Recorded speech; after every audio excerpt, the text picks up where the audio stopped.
Ciao a tutti ragazzi, sono Andrea Migno, host di Mick Bubble e sono qui per salutarvi, visto che questa sarà l'ultima puntata del 2024 con la prima stagione di Mick Bubble. Tra poco vi sveleremo l'ospite e ripeto, questo video è solamente per ringraziarvi e salutarvi. Il primo ringraziamento va a voi, nostri follower e ascoltatori, ma ovviamente devo ringraziare anche tutti i nostri partner e chi ha reso possibile questo progetto. In primis sinceramente mi metto io, ma anche i miei colleghi qua presenti, Nina, Samuele, Fisci, i nostri partner Cooper Prometheon, Bez che ci ha aiutato all'inizio, Paso con la Restec e anche Bollini con la sua agenzia. Insomma, scoprirete tutto. Comunque vi volevo ringraziare, vi volevo dare l'arrivederci alla seconda stagione di Mick Bubble, perché Mick Bubble non finisce qui. Arriveremo a marzo con la nuova stagione, nuovi ospiti, tante novità, quindi rimanete sintonizzati, seguiteci, iscrivetevi e ci vediamo nel 2025. Ciao a tutti.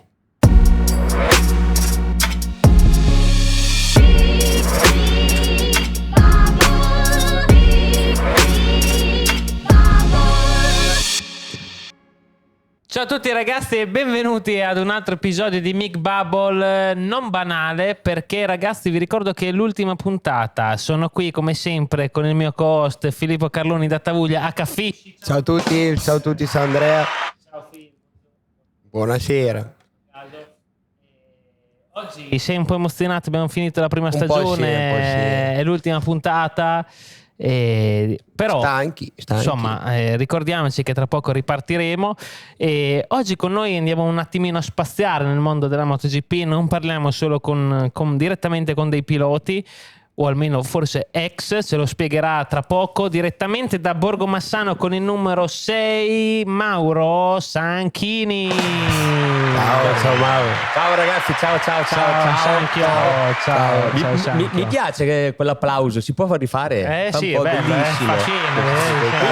Sembra di essere in uno studio live, davvero. Quindi questa è The Last Dance per quanto riguarda il 2024? Questa è l'ultima puntata, chiudiamo così con Mauro Sanchini.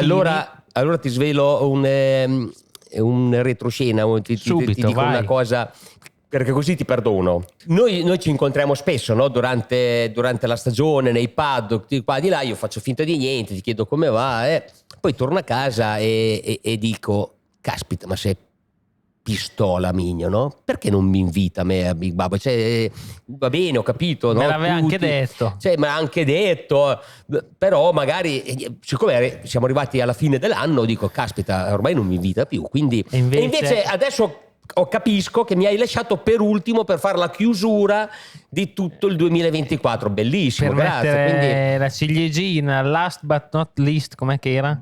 The last but not the least. Esatto. Quindi a questo punto mi sento molto onorato. Ti chiederei anche un applauso oppure anche una risata. Ci sta. Buongiorno anche. Allegria. Anche Mike, buongiorno. Ecco, allora aspetta, qui purtroppo io l'ho ascoltato live queste robe qui di Mike, buongiorno, voi no. Esatto. Ma però quando c'ero io da piccolo ancora c'era. Ma sai che se io avessi a casa una cosa così stare tutto il pomeriggio a mettersi un applaudirti da entro dentro solo. casa, applausi così a scena aperta. Anche che si sa mai, casca qualcuno. Sì. Va bene. Dopo aver esplorato il nostro mixerino, bello, mi piace da matti questo cosa. Questo setting è meraviglioso. Puoi allungare, puoi mettertelo come vuoi. Io quando dirò le cose tranquillo, poi dopo mano che vado avanti è come quando carichi l'anteriore, esatto. capito? Pam, ti metti un po' sotto. Va bene. Noi di solito siamo già andati avanti praticamente, ma la nostra prima domanda generalmente è come stai, perché ci sembra la più importante. Ah, proprio così, cioè una botta, proprio uno sparazzo di fantasia assoluta, cioè tipo come stai? È banale ma non fino in fondo. Allora, direi. io ti rispondo in maniera molto, io sto bene, nel senso che io sono un rompiscatole, sì, te lo sai, però sono molto ottimista, io sto sempre bene, a me piace, io quello che riesco a fare nella vita quotidiana, anzi la quotidianità, se riesco a mantenerla. Applauso, No, aspetta ancora, magari fa finire, però cioè, io vedo della gente che è sempre alla ricerca di cose nuove, di poter arrivare. A me sinceramente la quotidianità mi piace da matti, e quando riesco ad andare a fare l'uscita in bicicletta, quando tutto va bene, quando non è, io per me sto benissimo. Ti godi le ferie poi adesso Allora sì, mi godo le ferie. Questa è la frase che è partita dall'inizio di questa settimana. Ovunque vado, anche ieri era un pranzo, adesso sei in ferie che non fai niente. È vero, sì, è vero. E tra l'altro premetto, faccio un lavoro bellissimo che mi consente di avere anche un po' di tempo libero. Però noi da agosto, te Migno, no, tanto sei in giro con noi, fino alla metà di novembre io non ho mai visto casa. Sì. Perché praticamente da un gran premio all'altro abbiamo avuto tipo 8 gare in 9 weekend, cioè è stato tutto molto tirato. La prima parte del campionato ci ha lasciato tanto tempo libero, la seconda è stato un disastro. Poi arriva il giorno che tu torni a casa, giustamente la gente invece te lavori quando loro sono e vai in bicicletta quando loro lavorano. Torni a casa e ti dici sei in ferie adesso. Sì, adesso un mesetto ce l'ho bello. Fino ai primi di gennaio siamo a posto. Poi si ricomincia perché dopo abbiamo di nuovo 100 km, parte tutti i test, alla fine guarda, la pausa è sempre meno. Quindi ti stai già lamentando, ti rivolgi ai sindacati, buttiamo su uno sciopero, tanto ormai li fanno tutti i scioperi. Sciopero dei DSL chiamiamo. Comunque, però sto bene. Voi come state? Da Dio, io non ci tutto vedi? Sommato bene, patisco il freddo però. Stiamo da Dio. Però noi siamo qui oggi per parlare di te. Adesso noi ormai allora, okay. ci Fisci lo conosciamo tutti. Di forse sei così, appunto, stai così bene a casa anche perché è legato al tuo territorio? Anche per andare in bici, sei uno comunque. Io sono uno molto casalingo. Sì. Primo ospite di Borgo Massano, tra l'altro, non l'abbiamo detto. Potrebbe essere anche l'ultimo.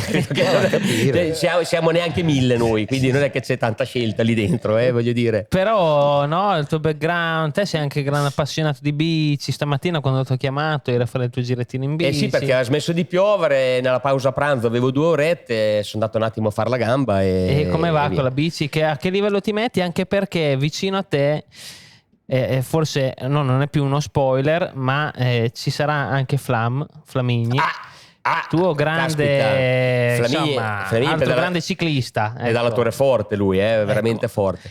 Quindi di questa bici cosa ci puoi dire? Cioè, insomma, come ti descrivi come ciclista? Tanto bici da corsa stiamo parlando? Sì, bici da corsa. A me piace la bici da corsa perché mountain bike è molto bella.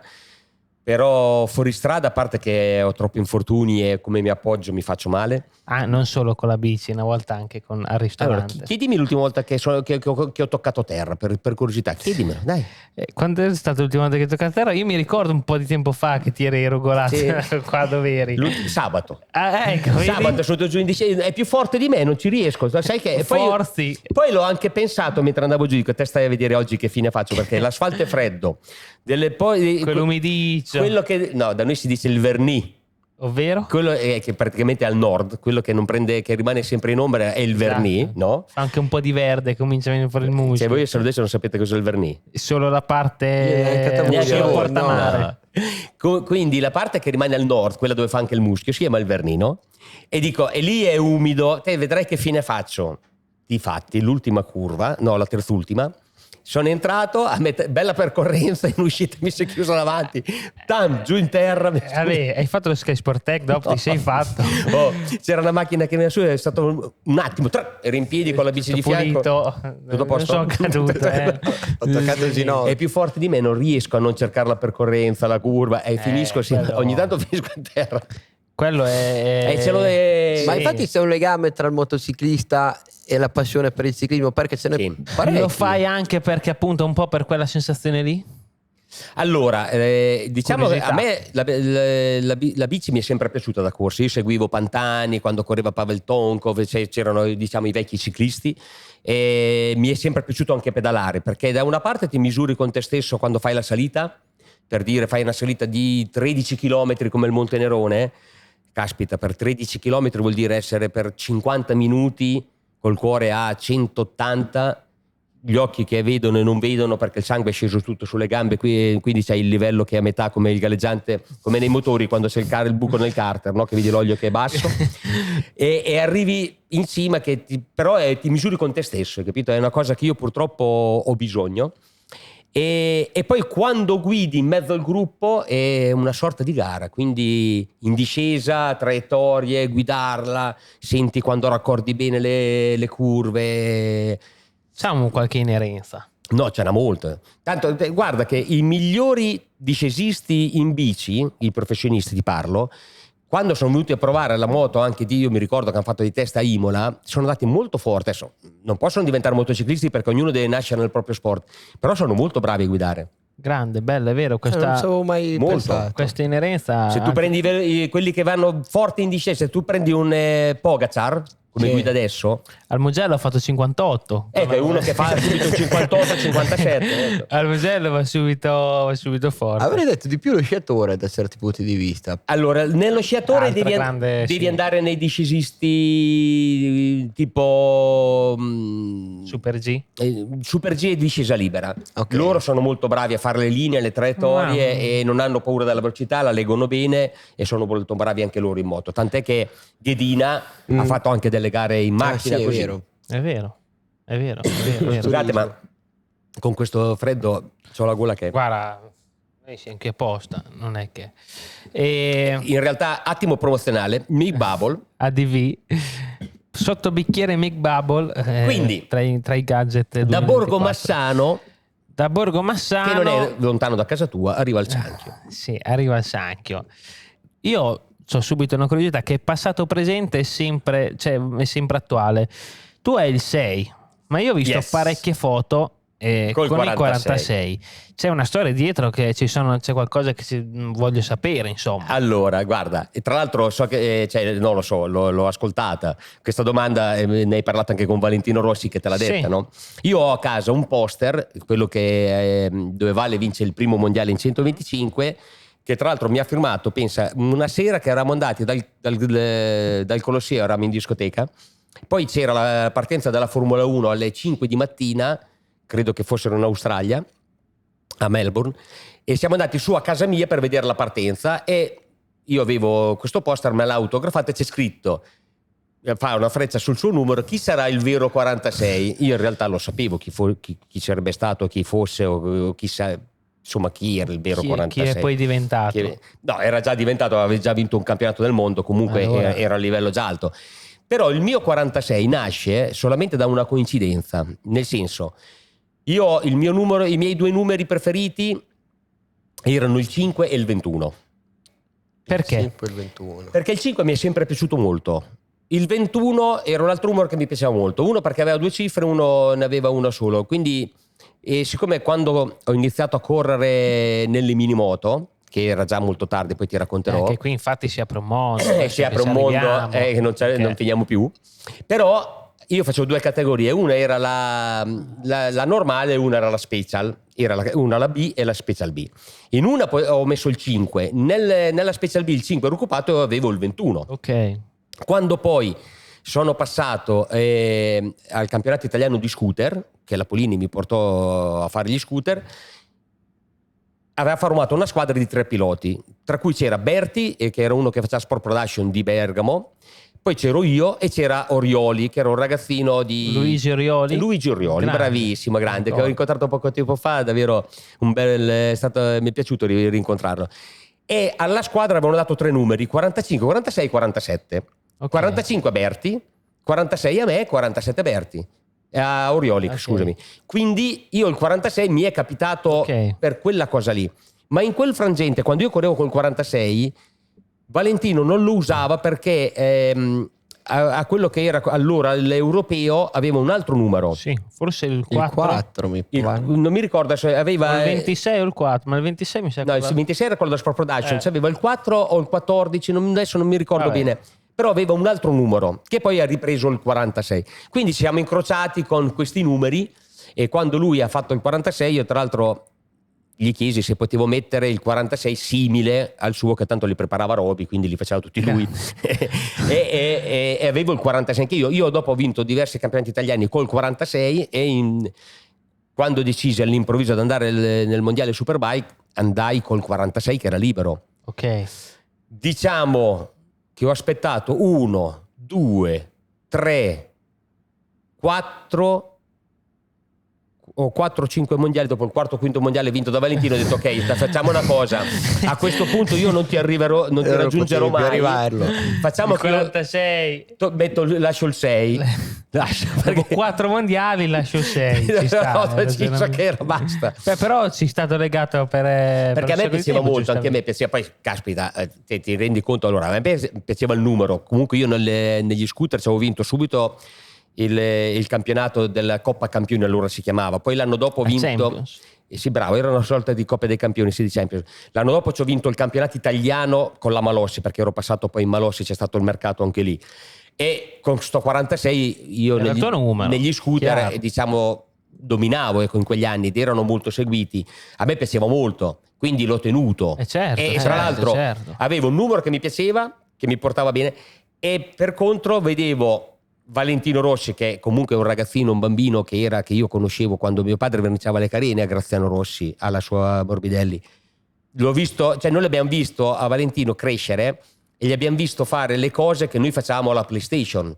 Cioè andava e vinceva gara, campionato. Cioè, ti hai visto quando fai la carriera nella PlayStation facevi uguale, no? Certo. Ecco, lui lo faceva nella realtà, quindi come facevi a non amare un numero così? Ma infatti te, Vale, poi quando l'hai conosciuto, quando avete conosciuto, perché no, non siete coetanei, ma... No, lui ha praticamente 10 anni precisi meno di me ed è molto più vicino a mio fratello come età, perché tra lui e mio fratello c'è un pochi mesi.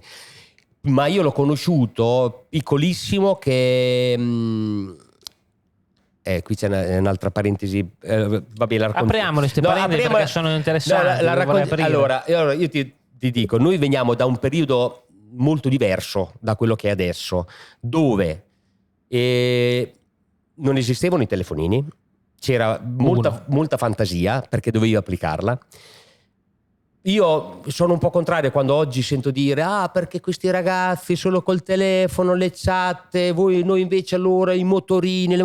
È vero, ma non è proprio così vero, nel senso, noi facciamo i motorini perché c'erano i motorini, cioè per noi era uno svago, un divertimento, quindi tra l'altro qui la nostra terra qui era tra Misano, i circuiti in giro, no? Quindi appassionatissimi di motori e di moto, ma avevamo quello, quindi te pomeriggio tornavi a casa, pensavi a come elaborare il motorino, i ragazzi hanno il cellulare, noi magari l'avessimo avuto noi, può darsi che avremmo fatto l'identica cosa, hai capito? Giocavi col Game Boy magari, ero uguale. No, quello è arrivato dopo. È arrivato dopo ancora. Quindi noi era motorino e basta, cioè, allora te non vedevi l'ora di avere 14 anni per andare in giro col motorino perché ti sentivi figo, grande. Potevi far tu, e potevi andare, cioè io andavo in giro senza età, come tutti abusivi, normale. Senza casco quella volta, sbaglio? No, il casco non c'era, stai buono. Io avevo degli amici più grandi con le GPZ 900. Ovvero cos'era? Kawasaki, quella che Tom Cruise ha fatto il Top Gun, no? Allora, moto da 260 all'ora, le protezioni erano occhiale Ray-Ban verde scuro, pacco di sigarette messo sotto la maglietta girata così, e poi li vedevi passare con la maglietta che col vento arrivava qua su, punto. È vero che si scopre tutta la schiena, ma con la testa vuota, che io ripensarci adesso mi fa un'impressione incredibile. Io non riesco a fare i 60 senza casco, tipo già... No, ma te se parti come fai 2 metri ti viene in mente che, cioè, a parte ormai non ti dimentichi più, però ti viene subito, no? Quindi per noi c'era solo il motorino, una gran passione. A un certo punto cosa facciamo, cosa non facciamo? Io ho iniziato molto tardi a correre perché i miei genitori non volevano, perché non avevano i soldi, lavoravano 18 ore al giorno su 24 e quindi non se ne parlava. Mia madre lascia perdere la velocità, ti dico solo che la prima gara che ho fatto mentre si allontana, e difatti da lì ho detto non venite più ai box, mi guarda, mi fa mi raccomando vai piano. Da Dio. Caspita, la prima gara. Grazie, da Dio. Dico, vabbè, mi raccomando vai piano. Gli ho detto va benissimo. Se puoi fai anche ultimo, se puoi. Mancava anche un buona fortuna. Detto, ok, dalla prossima voi dei box andate in tribuna, non venite più. Mauro, auguri per la gara. No, io ero capace di non partire su una roba del genere. Comunque io ho iniziato molto tardi, quindi prima prima ho studiato, poi lavoravo in fabbrica con i miei, cercavamo degli svaghi, no? Moto non si poteva, troviamo un kart usato, compriamo un kart in 3, ovviamente, perché un po' di colletta soldi, toccava. Si parte tutti dai kart comunque. Allora poi c'era la pista Fano, c'erano diverse cose dove si potevano andare. Compriamo questo kart, dove ci giriamo? Allora, e qui viene perché ho conosciuto la prima volta che ho incontrato Valentino Rossi, che era un bambino, secondo me aveva tipo 6-7 anni. Dove giriamo, dove non giriamo? Borgo Massano. Abbiamo avuto proprio una botta di fortuna, stavo per dire. Ma puoi dire anche culo? Si può dire culo? Non lo so se si può dire, comunque una botta di culo incredibile. Creano la nuova zona industriale, quindi i capannoni che devono essere costruiti li mettono già con le righe così, e ci creano dietro un piazzale enorme che serve per i camion per la zona industriale. Siamo andati giù, eravamo noi, è presente Aldo, Giovanni e Giacomo, quando eravamo noi tre con gli occhi che ci luccicavano, vediamo sto piazzale enorme di asfalto nuovo. Bellissimo. Caspita, ci facciamo la pista. Subito. Che lo fai adesso, ti mettono dentro, non esci più per un quarto d'ora adesso finito. Facciamo la pista, come la facciamo? Andiamo a prendere le bottiglie in giro, mettiamo un po' di bottiglie, prendiamo il furgone di nascosto a mio padre, il 242, abbiamo fatto tutti i bar della provincia di Urbino e Pesaro, abbiamo riempito un cassone dietro del camion pieno di bottiglie di 1,5 litri di acqua di plastica vuote. Okay. Poi le abbiamo riempite e ci abbiamo fatto tutte le corsie del tracciato, ma era venuto fuori un circuito vero. Cioè, proprio uno a ogni tot dall'altra. Bravo, come con gli olivi, uguale. Okay. Un fettucciato. Bravo. Però dopo cosa succedeva? Che quando ci prendevi queste cadevano. Quindi l'abbiamo a un certo punto preso la vernice e abbiamo anche segnate. Era diventato un circuito vero. Cominciamo a girare con il kart e arrivano alcuni con le moto, qualcuno con la Vespa. Vedevi di tutto. Alla sera arriva Graziano Rossi con Loris Reggiani a girare con la macchina. Che spettacolo. Cioè, noi abbiamo fatto 2 mesi, ti giuro, giorno e notte, lì si sentiva di tutto, girava tutto dentro, tutto Bello. quanto. Spettacolo. Ed era venuto giù quella volta, anche una volta, Graziano a far girare Valentino con il kart. Non so neanche se si ricorda più, perché era troppo piccolo, secondo me non se lo ricorda più. Però con quel kart, famoso kart, con quel famoso kart che dopo faceva anche fuori strada, l'aveva fatto girare in questo specie di circuito. Poi un giorno ci siamo ritrovati che eravamo io e noi tre i fondatori di questo circuito, che è andato avanti per 2 mesi, e lì era, come le chiamate voi in italiano, le croste? Noi in Italia Saludeccio le chiamano croste, sempre uguali. Degli sbuccioni incredibili. Sì. Andavi dentro, cambiavi tra Bravo, Vespa, 125 Cagiva, poi salivi sul Kawasaki, chiudeva il davanti, giù per terra, partiva, pantaloncino corto e magliette, via. Tutto per me era un disastro. Un giorno ci ritroviamo, eravamo noi 3 e 2 carabinieri in piedi in fondo. Secondo me gli faccio agli altri, qui mette male. Qui secondo me oggi non si gira. Venuti a chiedere il conto. Ci hanno fatto portare via tutte le bottiglie, sì. Okay. La pista è stata chiusa quel giorno. Ha fatto smantellare le piste. Avevi creato un indotto a Borgo Massano. Aspetta, per 2 mesi e mezzo facevamo concorrenza a Misano. Nel frattempo c'è una storia da raccontare. Che io sono andato all'ospedale per non farmi mancare niente. In quei 2 mesi di fuoco. Nel mezzo dei 2 mesi sono andato all'ospedale, quasi pensavo di essere in fin di vita, perché il kart era per 3. Un kart da 3? No, era un kart per 3. Una poltrona per 2 e un kart per 3. Dai, adesso si fanno anche il film di cose. Qui ci stava. Questa è bella. Allora, a Cagallo, che è un altro paesino limitrofo al nostro, facevo... Che non è Cagallo tipo cagare, ma è... No, è Cagallo, casa del Gallo, Cagallo. Facevano una gara di livello nazionale di kart vera. Ma dove? A Cagallo. Per strada? Sì, c'era un cittadino con le balle di paglia, facevano che saliva su dentro il paese, scendeva, era bellissimo e rinomato, l'hanno fatto almeno per una decina d'anni abbondante. È stato anche Verstappen l'ultima volta. Sicuro, no, Verstappen avrà avuto il padre 15 anni. Ti parlo di troppi anni fa. Giulio Cesare. Allora. Forse era giovane il padre di Verstappen. Josh. Allora ci iscriviamo a sta gara. Certo, abbiamo il kart, abbiamo il kart, magari facciamo ultimo e me l'andiamo a fare. Il problema è che eravamo in 3, il kart era 1, come facciamo? Chi va? Chi la fa? Io sono semplice. Un time attack in 3 quello che gira più forte per merito va a fare la gara. Certo. Bene, ok, d'accordo. Mettiamo su le gommette, no? Perché noi ci risparmiavamo con le gomme, ci andavamo a prendere quelle usate in giro. Mettiamo su le gommette, parte il mio amico, giro di lancio, time attack. Ovviamente, premetto, non avevamo mai pensato, perché allora alle vie di fuga e alla sicurezza non si pensava, no? Non andava di moda ancora, non faceva parte del repertorio. C'era un rettilineo enorme, lungo, in questa zona, che costeggiava tutto il tracciato, faceva una biscia, una sorta di biscia. In fondo c'era un bel lampione con il marciapiede che girava a cerchio. Cazzo, cioè, lì proprio ti chiama... Paraboli, sì. A destra però, è a destra. Okay, a destra. Cioè, proprio ti chiama quel tornantone che torna, no? Bellissimo. Il problema qual era? Che ti arrivavi, sesta piena, tornante da prima, e c'erano i 3 metri di asfalto, il marciapiede, e dopodiché c'era tipo un dislivello di 3 metri e il terreno sotto. Ok, da Dio. Nessuno ha mai pensato perfetta. di sbagliare lì, hai capito? Ecco. Quindi fa il time attack il mio amico, prendiamo col cronometro, si ferma, scende. Nel scendere, ovviamente io non lo so, noi non ce ne siamo accorti, dopo l'abbiamo scoperto dopo, inciampa nella canetta del tubo del freno.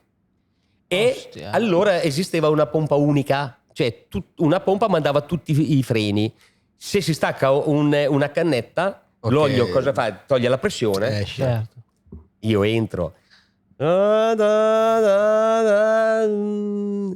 me ne sono accorto, cioè, o che era rimasta appena inserita, o che, perché noi l'abbiamo trovata staccata, probabilmente era rimasta forse in punta, no? Rettilineo, dico adesso mi lancio, che faccio vedere io che tempo che gli tiro fuori. Ma voglio andare a fare io la gara. Come esco, no, dai box, faccio le 2 curvettine lente così, poi mi lancio giù nel dritto, poi passo sul traguardo, dico adesso li faccio vedere io. Dai. Smetti. Giù fino in fondo, arriva il punto di solito frenavo, vado ancora un po' più avanti, gli do anche un pelo di... Come passo quel punto lì, vado giù col freno fatto proprio a vuoto così, e davanti mi è venuto tutto contro, si è sentito solamente pam pam pam pam pam pam. Ho buttato giù tutte le marce, erano 2 tempi, e poi praticamente sono sparito di sotto. Loro hanno visto solamente che io sono stato giù e sono sparito, no? Quindi sono di sotto c'era sopra il card, il card, dove vai? Vedi che ti lanci, fai fatiche. Volo di sotto, perché praticamente faceva solo il buco, quindi non è che abbiamo fatto il trampolino. Loro mi vedono sparire, vado giù, avevano lavorato la terra perché era in estate, c'erano le zolle di terra, quelle grosse. Fermo lì.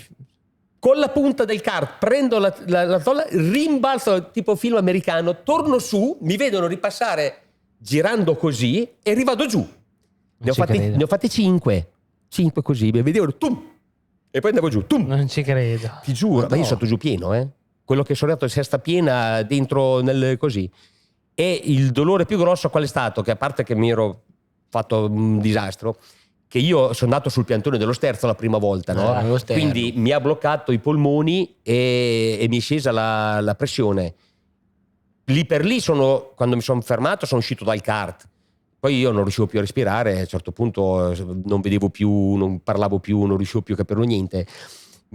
In soccorso il mio amico con la 127 CL 900 avrà avuto 38 cavalli.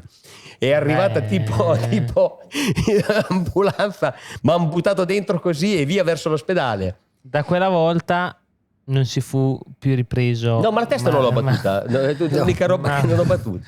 E quella è iniziata, era una lunga lista. Bell'esordio, insomma, per capire insomma come funzionava quella volta nei parcheggi, nei circuitini. Era bellissimo. Ma infatti, guarda, un po' di invidia, di rimorso a non averli potuti vivere da parte mia c'è. Però hai parlato di minimoto prima anche. Di minimoto. Innanzitutto, hai iniziato tardi, a che età, e qual era lo scenario, qual era il paddock che si presentava quella volta? Chi erano i tuoi avversari e quali erano i più forti, i più divertenti? Così ci di nuovo ricolleghiamo anche al discorso di Vale, perché io lì l'avevo visto con i kart e poi dopo ci siamo rincontrati anche nelle minimoto. Praticamente chiusa l'esperienza kart, Ok. Perché lì l'abbiamo dovuto buttare via, quindi è finita lì l'esperienza. Poi di solito è il contrario, si fa male la gente in moto e poi va a correre con la macchina. No, noi abbiamo buttato via, a posto. Ma io dopodiché non potevo, cioè non stavo facendo nient'altro, hai capito? E lavoravo con i miei, che i miei hanno, ce l'hanno ancora, un'azienda di verniciatura polvere. Verniciamo tipo i telai da cross dall'ATM, verniciamo roba d'arredamento. E una sera stavo lavorando nella sabbiatrice, mi arriva e non mi torna più il nome adesso. Ora, l'anno che Vito Razzi ha importato la minimoto in Italia e hanno iniziato a fare queste prime gare, i piloti hanno iniziato a girare nella pista di minimoto di Cattolica, di Riccione, di San Mauro, così. Subito dopo sono nati altri artigiani, perché comunque era un mercato fiorente, la ZPF, certo. No? E Merli, si chiamava Merli, sì. Non te lo posso confermare, ma era la Merli, era la Merli. Io praticamente stavo lavorando, ovviamente ero super appassionato perché io volevo andare in moto, a me piaceva correre, io volevo fare le moto. Al pomeriggio, quando tornavo da studiare, mi mettevo i pomeriggi interi a far su e giù per Monte Calvo, a fare il record con tutte le categorie che trovavo, chi c'era. Avevo un bravo truccato, mi venivano su da peso per sfidarmi, comunque mi piacevano le moto. Arriva questo Merli con un telaietto bellissimo di ferro, una moto vera ma fatta così. Io non sapevo che esistesse. Grossa così? Una miniatura? La minimoto, il telaio, quanto pensi che sia? Sì, la minimoto, il telaio nudo è così, dopo ci metti le ruote, no? Sei del mestiere? Sì, no, non ho mai guidato il minimoto. Quindi arriva con questo telaio, io non perdevo una gara del mondiale, ha vinto il mondiale qualche anno prima, 2 o 3 anni prima, Capirossi in 125, no? Vedo questa... Siamo nel circa, infatti. Allora, 90... questo è il 91. Se non ricordo male, Capirossi aveva vinto nel 90 o 90 o 91, quindi era comunque lì. E mi arriva con questo telaietto, no? Mi fa, no, ciao, entro. Voi qui verniciate? Sì, dico, no, noi verniciamo a polvere. Ah no, perché io avrei bisogno di fare questi telai. Io comincio a raccontare, ma dico, bello, dico, ma cos'è? Dico, una struttura, una miniatura. No, adesso ci sono le minimoto, no? Vanno di moda queste minimoto, no? Stanno facendo. Che periodo? Ma era, ti giuro, tipo un Delta Box copiato con la lamiera di fianco a un Yamaha, per dire. Bello, no? Certo. Ma cosa devi fare? Guarda, dico, io ho iniziato una nuova produzione, ne devo fare tipo 30. Volevo sapere quanto mi prendi per sabbiarli e verniciarli. No, lui mi ha detto per verniciarli, non si intendeva, non sapeva che andavano anche sabbiati. Gli ho detto, guarda, per far bene bisogna sabbiarli, trattarli e tutto, poi si verniciano.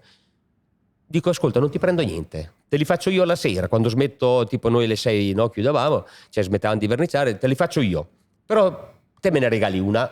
Perché io, sei appassionato? Sì, dico io, guarda, la metto nella sala di casa, quando guardo le gare, la tengo lì, no? Ma figa. Ma ha detto, perché non vieni giù questa sera? Era di mercoledì. Perché non vieni giù questa sera a Cattolica? No? C'è la pista, certo, noi siamo lì, facciamo la gara sociale.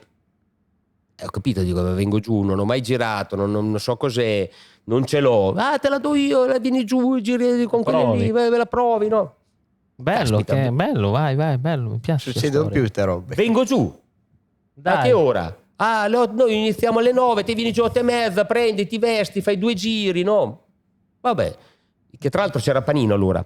Ma dico, io non c'ho la roba, no? Dico, ti danno tutto loro, vai giù, ok, vado giù. Ti ha convinto? Mi ha convinto, non è che ci ha messo molto, sì. Non è che ha fatto una gran fatica. Prendo, vado giù, arrivo lì emozionato da matti, no? Mi vesto, comincio a girare, ovviamente non mi fermo più fino a che non è ora di fare la gara. Prove ufficiali, pole position. Lì.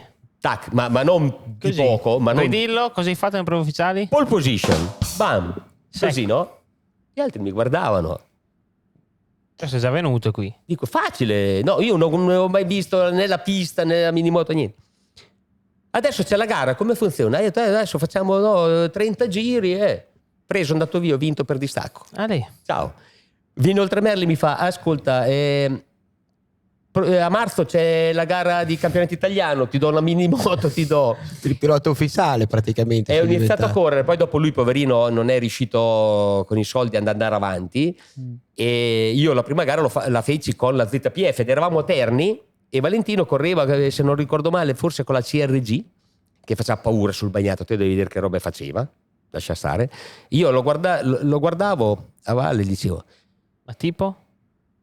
Di traverso sul bagnato come fosse una macchina da rally, presente la macchina da rally fatta con la minimoto, ginocchio puntato a terra, sterzo battuta, girava come il ranch ma fatto sulla minimoto.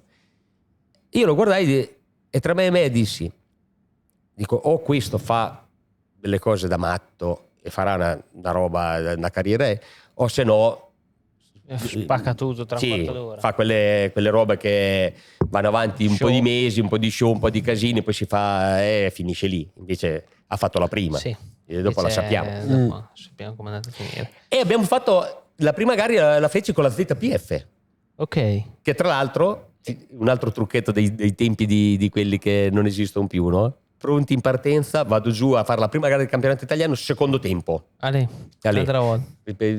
Track, bam. Secondo tempo. Tac. Ho sbagliato. A sinistra c'avevo Tani o Pagano, non mi ricordo, io e Venturini a destra. Tutto pronto, io una tensione incredibile, gara, per me era una roba, no? Così quello di fianco mi urla, ehi! Io mi giro, nel momento in cui mi giro ovviamente danno il via. Certo. Quindi sono partiti tutti, io sono partito dopo. Quelle erano proprio le robe degli sgamati. E lì, ecco, però vedi, secondo me, e questo mi collega a un altro discorso, quando ora gli anziani o quelli che avevano esperienza ti insegnavano dei trucchi che comunque te imparavi, se eri svelto li imparavi subito. Quando secondo me hanno messo i limiti di età anche nelle piccole cilindrate, è vero che da una parte hanno favorito il fatto di poter arrivare magari tra giovani, però Valentino aver corso con Martinez gli ha insegnato. Esatto, sicuramente. Anche non so se siete d'accordo. Correre con uno che arriva, certo, che ha esperienza, sì, ti insegna dei trucchi che te cresci più rapidamente, certo. le cose le capito? Io non mi hanno più fregato. Sono d'accordo. Vai tranquillo, però la prima me l'ha andata subito, bam. Sì, subito. Buongiorno, buonasera. Poi non è detto neanche che deve essere propedeutico per forza, uno può stare in 125 tutta la vita e fare lo specialista. Io sono uno di quelli che secondo me erano belle le categorie dove c'erano gli specialisti che facevano quelle cose lì. E ripeto, per arrivare e batterli tu dovevi essere forte e loro ti insegnavano. Poi dopo, quando eri forte, li battevi, perché Valentino è arrivato da giovane contro Martinez e all'inizio ha imparato e poi dopo l'ha messo dietro, ciao. Sì. Non è che ci ha perso tempo. D'accordissimo. Però era così. E dopo la parentesi delle minimoto, appunto, qui quanti anni avevo? Quindi quando ecco, allora, quando a me è successa questa cosa era già il 92, perché quando io ho fatto questa prova delle minimoto era l'inverno del 91-92. Il primo anno l'ho fatto nel 92 di campionati, ma io avevo già 23 anni. Ok, quindi proprio allora, io a 23 anni facevo la mia prima gara di minimoto. Forse Valentino alla mia età, ovviamente che lì alla volta loro aveva 13 anni, ma alla mia età aveva già vinto forse 4 mondiali, se non ricordo male. Nel 23, 2004, no, 23 nel 2002. E nel 2002 aveva vinto 3 mondiali. 4. 125, 250 e 500. Capisci? Sì. Iniziava il quarto. Iniziava il quarto. Io ancora facevo la prima gara di minimoto, quindi ero già vecchio. Perché però in generale si iniziava più tardi anche quella volta, dai, adesso perché Capirossi ha vinto il mondiale a 16 anni e mezzo, mi pare, se non ricordo male. Ormai avevano accelerato molto i tempi. Ma perché senza minimoto uno come faceva? No, ma non è il problema, non era degli altri, era il mio. Okay. E io che non ho avuto la possibilità di farlo prima. Però torniamo al discorso di quando ti dicevo che sono ottimista. Io ero un grande appassionato di moto.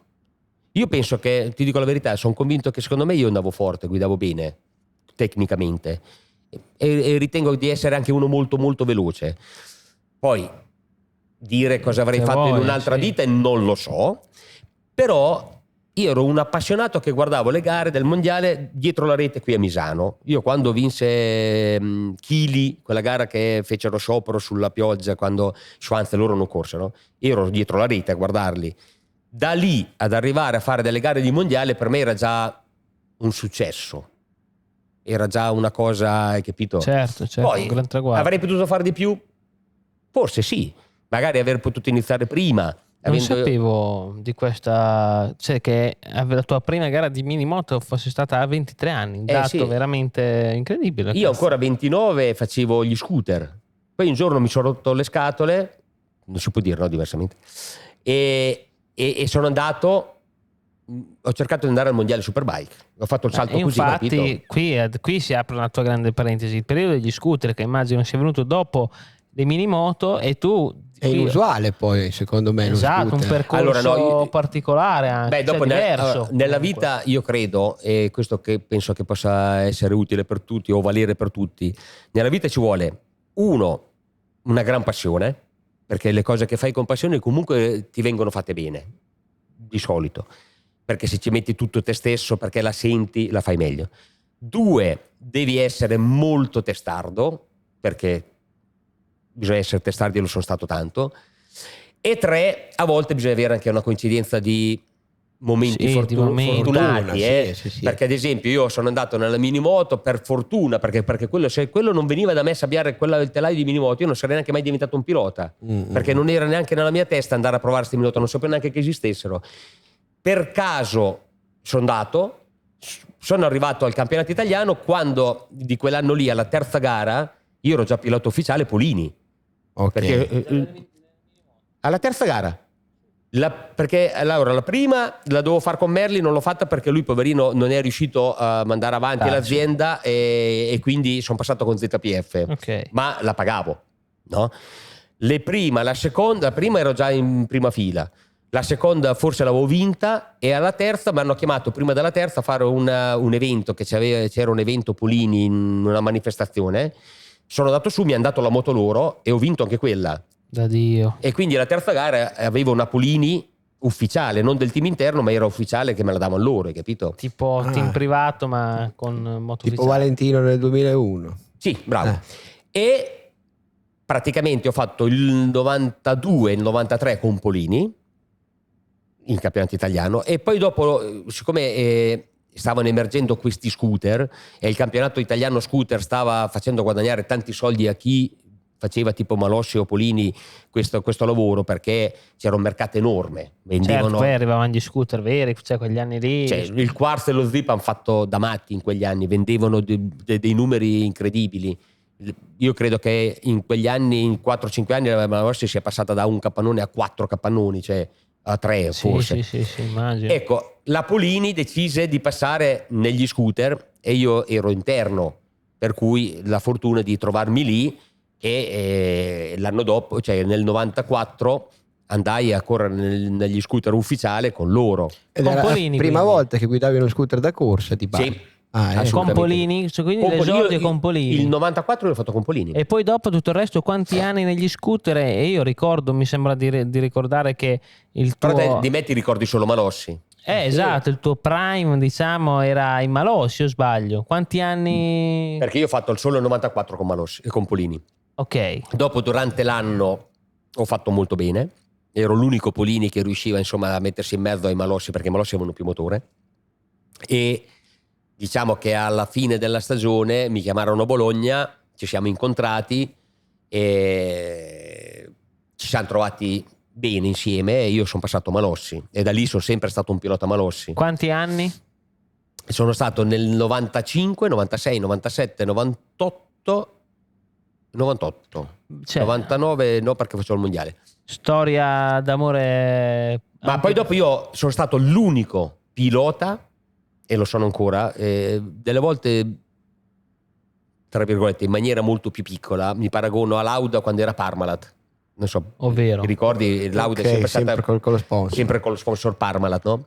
Io sono stato l'unico pilota a uscire dall'ambiente scooter e robe, e sono sempre stato sponsorizzato Malossi. Se ti ricordi le prime foto degli anni della Superbike, io ero con la tuta Malossi sempre. Sì. Ancora oggi io ho una foto del 2003, un poster con tuo autografo sei incerto tieni aperto col tuo autografo del campionato, esatto, con moto Kawasaki e tutta pochi anni fa sono andato a Bonneville a fare il record sul lago Salato allora gli argomenti ti portali te te lo volevo chiedere, te lo amo, allora va bene. Comunque io ho fatto te per la Malossi più delle fighe che facevano i calendari. Io ho avuto calendario tutto bello aspetta, posso dirti una cosa? Allora se noi prendiamo la vita di quelli che nascono, arrivano e crescono con una certa carriera, tipo prendiamo, non so, Valentino Rossi, allora c'era Cadalora, Gramigni, cioè sembra normale per loro o per chi seguiva questi piloti vedere, non so, il calendario con la foto del pilota, no? Certo. È normale. Te ti aspetteresti mai di vedere il tuo calendario con la tua foto? Cioè, per me era una roba straordinaria. Io quando soddisfazione. Cioè, su Motosprint è uscito il calendario con io ce l'ho ancora dentro casa messo come quadro. Su Motosprint il calendario con i mesi e la foto Malossi sì, perché poi te tra più di loro magari, perché Malossi doveva vendere i pezzi, te eri l'ambasciatore Malossi. Sì, io sì, perché ho vinto l'italiano e capito, era uscito su Motosprint questo calendario, ma era una roba per me incredibile, dal capannone a verniciare al Motosprint quindi, è stato un bel cioè ci sono degli aspetti anche diversi rispetto a quello che capito. Io mi ritengo sempre uno di quelli da fuori che ha visto delle cose di quelli che facevano i grandi, perché per me erano i grandi e lo sono ancora loro, ecco. Esatto, grande. Io c'ho una domanda al volo sullo scooter Malossi al volo. Vai.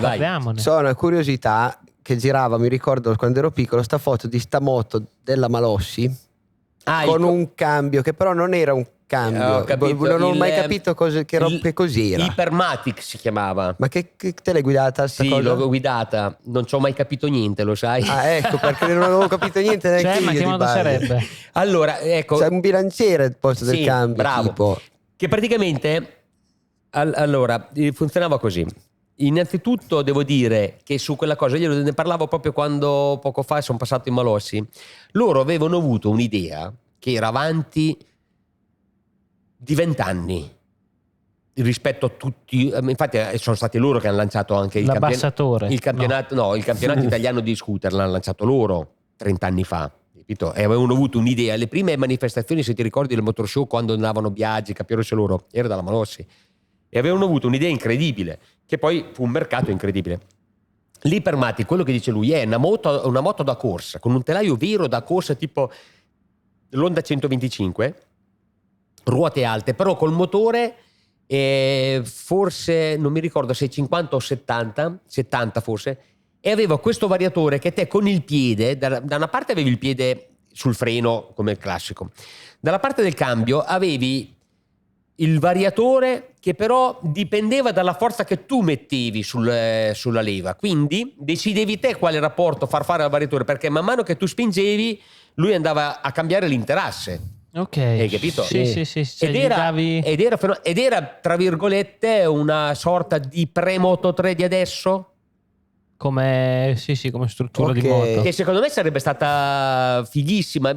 Allora era troppo avanti, forse sono andati troppo presto con quella cosa lì, però impedivi che cambiava il rapporto lo scooter praticamente. No, tu decidevi. Ora la cinghia cosa fa? Come fosse una frizione tra virgolette, vedi la frizione a piede umana, cioè la cinghia va tra il variatorino davanti e il variatore grosso dietro, no? Man mano che uno si allarga tira su dentro la cinghia e quindi fa variare l'altro. Te spingendo decidevi quanto farlo variare, quando farlo aprire o meno, e quindi man mano che più o meno trazione, man mano che tu spingevi lui diventava più corto, e quando lo allentavi lui si stringeva davanti e allungava il dietro, hai capito? E diventava perché era più intelligente rispetto a farlo fare coi rulli. Quello dei rulli è arrivato dopo. Questo esisteva già, hai capito? Che storia. Figo, comunque. Tecnologia qui. Poi seamless. Allora tipo. facciamo così: se mi inviti anche nel 2025 in un'altra puntata ti racconto anche come funziona, quando io ho visto funzionare dentro i rulli con le molle, dentro tutti i canali che c'erano, a farli a mano lì sul posto, una cosa fuori di testa. Perché esce tutto dall'artigianato questa cosa qua praticamente. Perché i rulli, dopo diventa un'impiantistica, ma in realtà il variatore davanti, quello che ora dietro c'è solo una molla di contrasto e una frizione, no? Ma quello che decide il cervello è tutto nel variatore davanti. davanti ci sono dei rullini con il peso che man mano che fa la forza centrifuga loro salgono e vanno ad aprire. Sì. E fa che varia il rapporto, quello che farebbe l'uomo col piede, di là. Ma per salire ci sono delle rampe. Ora, a parte il peso che puoi decidere quanto peso far andare su, le rampe è un po' come il link di un ammortizzatore, capisci? Cioè, a seconda di com'è la rampa, lui può decidere di fare prima tutta la prima parte abbastanza leggero, quindi il motore rimane sempre su di giri, poi all'improvviso cambia la rampa, diventa più appuntita e si allunga di colpo, hai capito? Quindi te puoi decidere di tenere il motore alto fino a una tot velocità e poi da lì dargli spinta su un rapporto più lungo. Pensa che spettacolo. E noi li facevamo sulle piste quando dovevamo fare i test, una roba fuori di testa. Ma infatti bello. Sì. Però c'erano. Nel frattempo stavo pensando a una frase d'effetto anche un po' in inglese per truccare, per invitare i genitori a far truccare i propri scooter dei propri figli. Let your child pimp your bike. Bello, solo che il due tempi non c'è più adesso. Quello era, ma tanto non li truccheranno uguale, quindi. Ma ci può truccare anche il quattro tempi, non è il problema, però il problema è un altro. Bisogna dire anche una cosa. Allora, io ho avuto la fortuna e tra virgolette la sfortuna, perché adesso mi ritrovo ad essere più vecchio di voi, quindi potrei fare anche cambio volentieri, se vogliamo. Cioè, riguadagnare 30 anni non mi farebbe schifo. In questo momento da me va bene così. Però c'era molto meno traffico. Sì, no, vabbè, le strade erano meno pericolose, perché adesso il traffico è altissimo, quindi non è che da noi sbagliavi, eri sfortunato se prendevi contro qualcuno. Adesso ci prendi sicuro. Sì. Era tutto un po' più blando, anche le forze dell'ordine. Allora, ce n'erano di più, perché solo nel mio paese c'erano 3 vigili. E su questo ti potrei aprire un'altra piccola parentesi. Apriamole pure. Allora, nei paesi piccoli come i miei, da meno di 1000 abitanti, esisteva, adesso non esiste più, esisteva un posto che era il meccanico e faceva da deposito fermo mezzi per i mezzi sequestrati. Quale posto migliore? Ecco, io sono quello che ho fatto chiudere il deposito di Borgomassano, perché avevo 3 ciclomotori a rotazione, perché me li sequestravano di continuo, erano tutti fuori legge. E io andavo praticamente, dovevo stare un mese, te pagavi la multa, stavano un mese, il giorno dopo lo andavi a ritirare. E praticamente io avevo i motorini che facevi girare, li facevo girare, no? Me ne sequestravano uno, ne avevo altri 2, poi me ne sequestravano l'altro, magari era metà il primo, iniziavo il secondo, c'avevo il terzo, sequestravano il terzo, ritiravo il primo, quindi li facevo girare, c'avevo il Bravo, il 50 e la Motorella, che era un motorino che andava di moda una volta, tutti truccati, tutti. Chiaramente. Ad un certo punto sono riuscito a trovarmi con tutti e 3 dentro il deposito. Siccome questo qui poverino faceva il meccanico e il posto era poco, a un certo punto gli ho detto basta, ha detto questi io non li tengo più. Ti ha licenziato dal box. Sono riuscito, questa però anche sfiga, si può dire, no sfiga? Sì, sono riuscito a farmi sequestrare il motorino il giorno che sono andato a prenderlo, ma non nel giorno delle 24 ore, nel momento in cui l'ho preso. Ok. Cioè io sono andato su a piedi nel paese, allora c'erano 3 vigili urbani, non c'era nessuno, erano le 18 di sera, era le 6 d'inverno, c'era nessuno.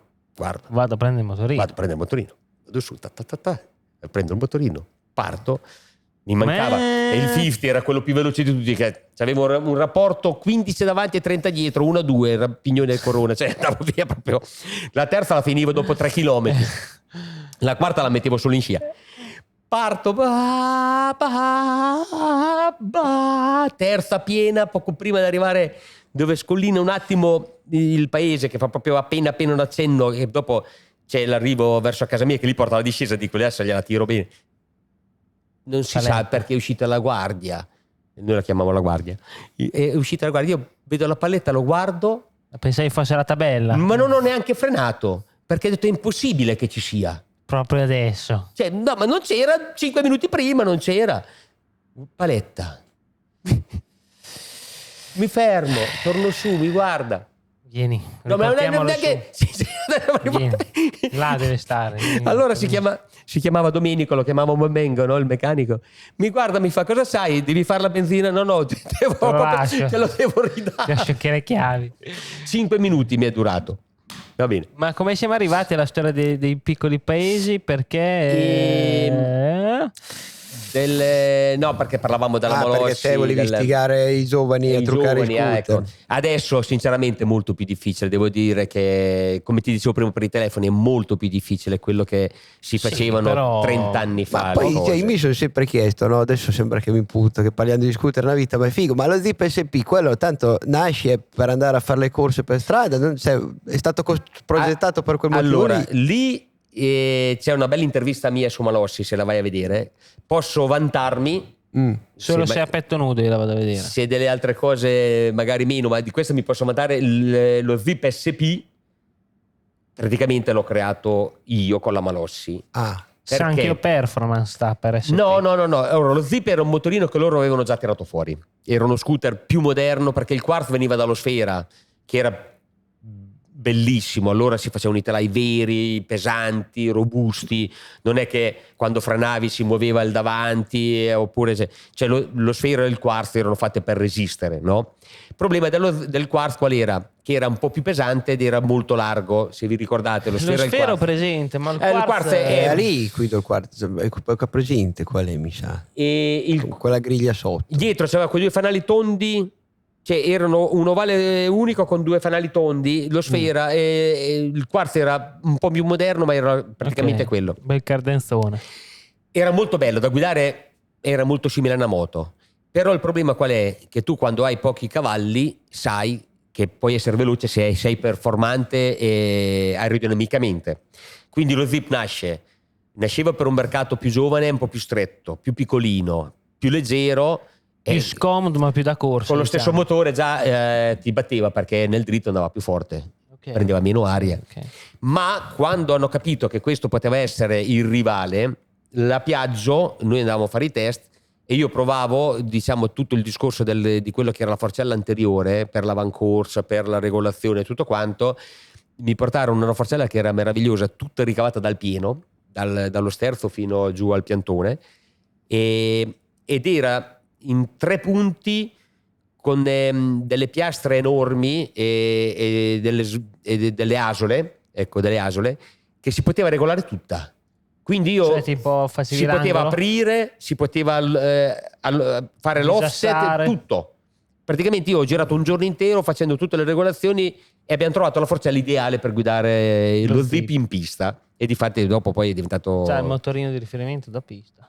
Sì, ancora oggi presumo. È ancora il migliore scooter che c'è, ecco. Io c'avevo mio nonno, anzi, che poi ho preso in eredità, che vorrei anche rielaborare, insomma, rimettere in strada, fatto per bene, tirato a lucido, parentesi, Zip, insomma. E cosa dire, insomma... Arriva il momento che devo passare alla Superbike. No, prima di passare, perché ne abbiamo parlato quando sei arrivato con questa maglia, vorrei un attimo parlarne, nel senso, cioè, non è una maglia qualsiasi, qui dopo faremo un ingrandimento, perché allora, di che cosa si tratta? Hai parlato, questo che moto è, allora, vammela questa qui è una maglia che Racing Nostalgia ha fatto, che lui fa. Allora hanno una linea, diciamo, Racing Nostalgia, il nome stesso dice, no? Fanno robe un po' retro, come tipo Lancia Delta, tipo James Hunt, quelle cose lì. E l'hanno fatta su una foto che è quella che è uscita, che io ho messo quando sono andato a ritirare il mio Bravo. Questo è il mio Bravo di quando avevo 15 anni, con i colori, vedi l'azzurrino, il celestino rosa pallido si chiamava. Celestino allora. Vietiramus colore. Sì, però quella volta era il celestino rosa pallido con i cerchi bianchi. Che mezzo. E sono andato a ritirarlo tipo un anno fa. No, meno, quest'estate. Ma quindi ristrutturato, diciamo, o proprio l'ho fatto rimettere a posto tutto nuovo, tutto bene. Bellissimo. Ma con un motore tutto ricavato dal pieno, perché il mio sogno era farlo andare il più forte possibile. Io ero arrivato solamente fino tipo a 90 km/h. Adesso ho un motore che ha 15 cavalli su, avrà, cosa peserà un Bravo? 40 kg, 35 kg, a 80 all'ora si impenna adesso. Bello. A 80 all'ora si impenna. E ho fatto una cosa bruttissima l'altra sera, che non so se si può dire in, televisione. Di che te l'hanno raccontata, l'ha fatta qualche durata? No, allora, io non resisto. A me piaceva tanto sto motorino, che tra l'altro l'ho portato su dopo che mi è venuta la voglia di rimetterlo a posto, dopo che ho fatto la sfida con Meda, con lui col ciao, io con la bicicletta. Esatto, Vabbè. tra l'altro. Allora, l'altra sera io scendo nel garage, no? Ogni tanto passo lì, caspita, c'ho l'RD 500 di mio padre. Mi viene voglia, la metti in moto solo per ascoltarla. Certo. Poi vedo il Bravo. Porca, cosa faccio? Dai, faccio fare un giretto. Era buio. No, Questo qui che hai preso quest'estate. Quest'estate, sì. Storia recente questa. Sì. Poco fa. Poco prima che diventasse Prima proprio di venire inverno. qui oggi. No, poco prima che diventasse inverno, no? Cosa faccio? Dai, faccio fare un giretto, no? Tipo era tardo pomeriggio. Esco fuori, pam, mi metto in moto, brrr, fa un suono che è una cosa Profumo meravigliosa. No, così, Passo piano piano per scaldare il motore perché non voglio rovinarlo. Passo giù, escono un po' di ragazzini, mi guardano. Poi ripasso su piano piano per scaldarlo bene e i ragazzini aumentano, no? Non ho resistito. Sono ripassato giù, mi è venuta voglia. No. Pam. Messo su come pam, no? Mi sono messo a impennare. Io volevo farne una piccolina. Però invece mi stava su bene, bam, bam, bam, bam, bam, bam, bam, bam, bam, sempre meglio. Continuato ad andare. Poi a un certo punto mi sono detto, ma sarà possibile che uno della mia età faccia ste robe qui davanti ai ragazzini nel paese? Me lo sono proprio chiesto. Mi sono che quasi, devo dire, come si dice mortificato quando ti dai... Sì. Mi stavo mortificando da solo. Poi mi sono accorto che avevo il sorriso. Sì. Sono passato su di nuovo, visto che ero lì. Knack, tutto. Stop, bello. Secondo me hai fatto benissimo. È una cosa, non lo so se va bene, però è bellissimo. Hai proprio portato ho goduto un bel po'. Hai aperto un bellissimo scenario. Bellissimo. Fatto bene, anche io spesso, quando vedo qualcuno impennare proprio esulto, cioè, viva l'impennata. Figo, tentato decollo. Però bisogna sempre stare attenti. Sì, vabbè, sempre essere un pochino prudenti nel rispettare chiaro. Gli altri. Vado con la nostra canzone preferita, Sanchio. Dell'Exito. Te la ricordi questa, Fisci? Me la ricordo, sì. No, ma te non sai. Fai registrare. Stiamo già registrando. Sei già come prima. Ascolta, te non lo sai, io questa qui, da quando l'ho sentita con te, la metto anche su Spotify quando vado in bicicletta. Fai sentire. Questo è poco prima che decido di attaccare il gruppo. Qui. Quello del taxi. Anche dove eravamo? A Valencia quando me l'hai fatta ascoltare? Non mi ricordo. Forse a una festa. Secondo me è a Valencia, quando siamo andati dopo la festa della donna. O Valencia, ma anche qua a casa, in qualche festa qua, secondo me. Però c'ho questa Sanchio del taxi e quella taxi. del 1977? Sì, 1900. Metti anche quella, tirala fuori. Che anno è quella però? Zaccherlano. Beh, scrivi, non so, metti su Spotify, basta che scrivi 1977, esce, dai. Sì. Senti, bella. Questa, sì. Si era in FIFA 1000 anni fa, tra l'altro. Bella. Vedi, anche Migno ha lasciato qualcosa dentro il Sanchio. Poi le pastine, te vuoi? No, non la dire così che sembra suona male. Non sono delle pastine. Perché io ho uno stock qua, se vuoi ce ne abbiamo ancora un po' di pacchetti, ci sono. C'ho uno stock di integratori di pastine per essere imbecilli. Io quelle lì un paio al giorno. Io quelle lì un paio al giorno le prendo sempre. No, ma non è una cosa che può sembrare. Sì, no, non è. Ma chi pensa male fa due fatiche. No, ma non è. Cioè, allora lui delle volte non sono io che ragiono. La storia della pastina è nata così. Lui delle volte fa delle cose davvero che io gli dico ma te prendi qualcosa per essere così, perché non puoi essere normale, no? Così. Lui ci sono delle pastine. Da quella volta è vero. Tutti i giorni allora che ci vediamo la però è un modo mio di prenderlo in giro, ecco, non crediamo. Tipo Limitless al contrario, lì c'era il film Limitless che prendeva la pasticca. No, ecco lui non ne aveva bisogno, ecco. Io lo prendevo in giro così, va bene. Dopo questa parentesi, bella parentesi, socio-cultural musicale, che me l'hai tolta, vabbè. Sì, per diritti, insomma, non possiamo. Ok.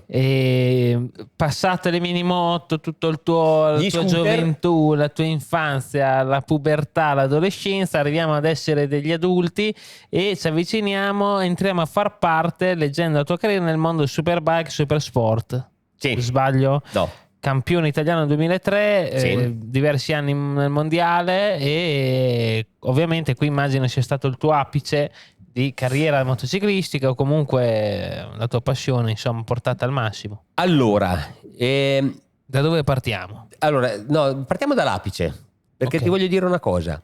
Sì, dal punto di vista professionale per me è stato l'apice, perché comunque correre in un mondiale per uno che è un appassionato di moto, che per caso si è ritrovato nelle minimoto e poi è arrivato a un mondiale, comunque è l'apice.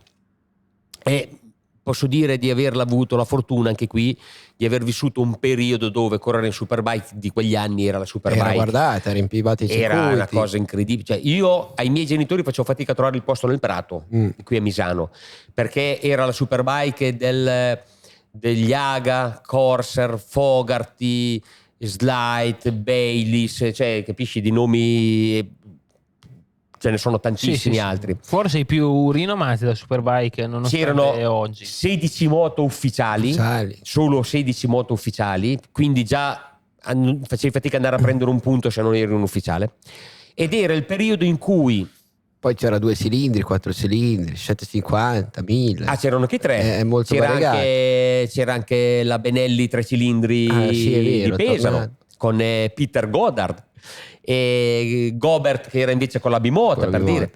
Era il periodo che praticamente la Superbike rappresentava. Allora, noi avevamo quegli anni lì la fortuna di avere da una parte la GP con che era l'espressione massima dei moto e piloti del racing, tipo, torniamo a quelli che ti dicevo prima, da Valentino Rossi a tutti gli altri piloti che c'erano in pista con i 2 tempi, e c'era la Superbike che era invece la massima espressione racing della versione stradale 4 tempistica.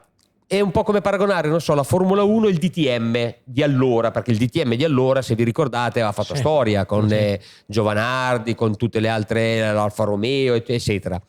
Ecco, la Formula 1 era la massima espressione in qualità di moto e di piloti. Noi rappresentavamo un mercato che allora era molto grosso, perché la moto, a Borgomassano la chiamavano la moto stesa, che era la sportiva, no? La moto non stesa. Si può sentire la moto stesa, ma però era così. Sì, esatto. Cosa hai fatto la moto stesa? E perché stavi molto più allungato? Però erano le maxi sportive con la maggior potenza a disposizione di allora, perché l'enduro non esistevano ancora le Gran Turismo. L'enduro avevano 100 cavalli, 90, 80, vibravano a 140, 150, erano più da fuoristrada. La moto, se la volevi per andare forte, dovevi prendere una sportiva. E allora ne vendevano tantissime, ne vendevano veramente tante. Io mi ricordo quando andavo a fare la Superbike di quegli anni, tu arrivavi anche in Inghilterra, in Germania, e arrivavano tutti con la moto che avevi te. I kawasakisti, i ducatisti, gli ondisti, cioè, hai capito? Ed era un periodo molto molto bello e molto fiorente. Quindi per me, tornando al discorso dell'apice, essere arrivato a quel mondiale lì, quel momento lì anche, è stato l'apice. Allora, invece dalla parte sportiva ti devo dire, a volte succede, questo lo voglio dire perché è una cosa che vorrei chiarire. In tanti mi dicono: però te nelle moto non hai vinto poco, non hai vinto tanto, non hai fatto. È vero, lo ammetto. Perché non ho vinto molto? Perché io sono arrivato che ero già grande. A 20 era il 99 e quindi avevo 30 anni. Dopo lì c'è anche un'altra storia vabbè. Dopo te la dico. Del codice fiscale abbiamo. No, dopo ce n'è uno del codice fiscale, perché siccome avevo tanti anni, man mano che andavano avanti gli anni, e c'era il libretto di presentazione dei piloti. Allora io a un certo punto ho cominciato a dare il codice fiscale con un anno in meno ogni anno. Avevi sempre gli stessi anni. Nel libretto di presentazione avevo sempre gli stessi anni, perché sennò ero troppo avanti, capito? Bello. Non era una cosa fiscale, era solamente l'almanacco l'almanacco dei piloti che andavano sul giornale, ecco. Quindi ho fatto 2 o 3 anni con un codice fiscale che non era proprio 2 o 3 anni a 28 anni tipo hai fatto. No, io quando sono arrivato al mondiale avevo già 30 anni. Okay. A 30 anni i piloti allora si ritiravano per infortunio, capito? Quindi io sono arrivato tardi in un team privato, e allora quando correvo io, se vi ricordate, esistevano non solo le moto ufficiali e le moto private, ma esistevano le gomme ufficiali e le gomme private, perché non c'era il monogomma, non esisteva ancora il monogomma. Quando sono andato io nel mondiale Superbike esistevano, cioè il campionato era aperto a tutte le marche, e c'era Dunlop, c'erano Michelin, c'erano Pirelli, capito? C'erano tutte dentro. E di queste c'erano i team serviti ufficialmente e quelli, i plebei con la stessa gomma di scarpa. Questo proprio dichiarato? O... Sì, no, proprio era dichiarato, sì, ma te non le potevi avere le gomme ufficiali, perché le gomme ufficiali erano ad esclusiva dei team ufficiali, non è che era una cosa nascosta, no. E uno come faceva, diciamo, a raggiungere, cioè... Non facevi. No, te lo spiego io, non facevi. Allora, a me è successo in una gara in Giappone, a Sugo, detto che dopo ci sarà un'altra parentesi, le piste che ho fatto io di quegli anni di Superbike sono le più storiche, le più belle, le più pericolose di sempre. Quella pista lì... Sugo c'erano i cordoli. Sai chi l'ha disegnata? Una nonna. Sugo. Vabbè, tra sì e no. Applausi. O più questo. Lascia stare. Sugo, che era una pista difficilissima, aveva... Giappone? In Giappone, sì. Su un monte in alto, noi correvamo, c'era la neve intorno. C'erano i cordoli che andavano su praticamente non piatti così, ma andavano su così verticali. Tipo cartodromo. E te appoggiavi con la carena sopra. Quindi eri sempre lì per cadere. Quando cadevi, io sono caduto in curva 3, lo spazio di fuga erano da qui al simulatore lì, che sono 4 metri. Quando aspetta, a 130 all'ora, 4 metri, e poi c'era l'air fence di 1 metro. È vero che c'era l'air fence, ma il problema qual era? Che a 4 metri tu arrivavi a 110 e ti impattavi lì dentro. C'era il coso del far fare il record come quello dei pugni alle fiere. Prima ti arrivavi fuori. Allora, io sono finito sotto l'air fence, non riuscivo più a capire dove ero, perché te cadi, non capisci dove stai andando, no? Poi apro gli occhi, vedo la ghiaia, mi giro, vedo il nero e cercavo l'uscita, però non so da che parte è, no? Io tipo 10 minuti scavavo sotto, come se scavavo su sta ghiaia, non riuscivo a venire fuori, non sapevo da che parte fossi, capito? Ed ero andato a finire sotto l'air fence e avevo toccato contro le gomme. Sono riuscito a venire fuori, cerco la moto. Certo, perché c'è anche quella bega lì della moto. No, aspetta, no, perché te ridi, non c'è da ridere. Cerco la moto, ora guardo i commissari e gli faccio, e loro mi fanno, boh, non avete visto nessuno. La moto non c'era più. La moto in pista non c'era più. E dove era andata? Ecco, bravo, dove era andata? Ora cerca. Dopo un po' salgo sugli air fence da sopra per guardare, perché tanto com'è possibile che la moto... Sotto abbiamo alzato sotto, non c'era da nessuna parte. Pensa che storia. Allora, la moto era finita fuori dal circuito, oltrepassando la rete, c'era una rete alta tipo 3,5 metri, così, ed era caduta di punta su un piantone a ipe di ferro che tiene i guardrail. Si è aperta come la banana. La moto Cristiano al posto che nella praticamente la moto, dopo c'era un amatore che ha fatto il video, ha fatto, l'ha raccontata, non mi ricordo adesso. Quando io sono scivolato, ha preso il cordolo, io sono andato via dritto sotto l'air fence, la moto si è sollevata un po', è arrivata piena contro l'air fence, siccome pesavano 180 kg quelle moto lì, 175 dai, ha caricato tutto l'air fence e poi l'ha buttata in aria, è uscita fuori come un proiettile, è volata sopra la rete ed è uscita di là. È uscita, hai capito che pensa l'enorme che sassata. Pensa Pedercini detonato ancora.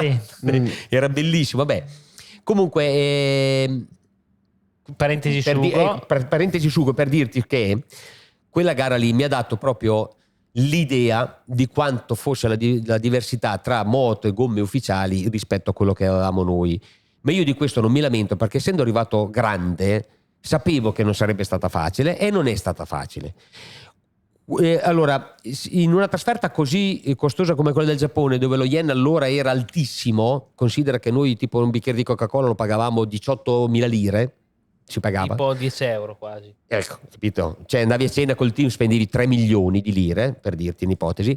quindi una volta era più complicato andare in Giappone, diciamo. Era in Giappone costava tutto una roba fuori di testa. Vedi? Però i premi del Giappone per noi erano altissimi, perché ce li ridavano in yen, e le case mandavano i container per le gomme, ne mandavano un po' meno perché costava tantissimo.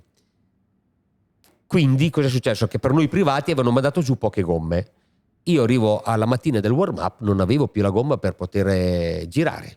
Da Dio. Dalla Michelin. Io ero Michelin allora. E dico, io non ho le gomme. Ah, ok, come facciamo? Aperte e chiuse le parentesi francesi, lasciamoli stare. Chiudiamola lì. Applauso. E come facciamo? Come non facciamo? Ok, questo si gira, guarda, fa: prendi quel treno lì che hanno 3 giri, daglielo al Sanchio. Al Sanchio, ha detto il francese? No, adesso il Sanchio lo dico io, però lui no, daglielo lui. Era un treno di gomme Diaga, quindi ufficiali Michelin. Lui ci ha fatto 3 giri, le ha buttate da una parte perché facevano schifo quelle gomme lì rispetto a tutte le altre che aveva lui. Era perché loro portavano un treno di scarto. Allora portavano 6 specifiche diverse. Quando la guerra era tra case produttrici, non è che arrivavano con 2 o 3, le gomme erano dedicate sia per le moto che per i piloti, quindi ogni casa aveva una gomma sua e ogni pilota aveva le gomme. Madonna, era così. Minchia. Comunque a me ha dato la gomma che lui ha fatto il giro d'ingresso, il giro, e poi si è fermato per buttarle via. Io ho girato tipo 7 decimi più forte di tutto quello che avevo fatto nel weekend, nel warm up, con sta gomma usata, e gli ho chiesto per cortesia, dico, è usata, non mi interessa, fatemi fare gara 1 con questa, la voglio usata, tenetela su. Posso? Me l'hanno tirata via. Me l'hanno tolta. Ecco, quindi, per chiudere il discorso, ti volevo dire, è vero, non ho vinto molto. Ho vinto un italiano, era anche un momento. Ho lottato in alcune gare per far terzo, quarto, quinto, ero in testa a Misano, sono caduto, è stata una sommarata mia, però per me era una roba. Mondiale Misano eri primo? Ero primo. Bello. Caduto. Dove? Anzi no, scusami. Caduto quello che ero terzo in gara 1, ero terzo qui a Misano 1, perché ha cominciato a piovigginare, io sono entrato dentro come un maiale, si girava ancora alla dritta. Ma dove alla dritta? A Misano 1. Quindi sarebbe traguardo destra Misano 1. Cioè la 1 al contrario. Sì, davanti alla tribuna di tutto il paese, c'era tutto il paese dentro la tribuna, sì. Che nervoso. E invece in gara 2 ero primo, ero andato via e poi mi si è desciappata la gomma posteriore. Ti si è? Desciappata. Desciappata? Si buca, desciappata non vuol dire che si buca. Desciappata vuol dire che cominciano a venire via i blocchi esterni.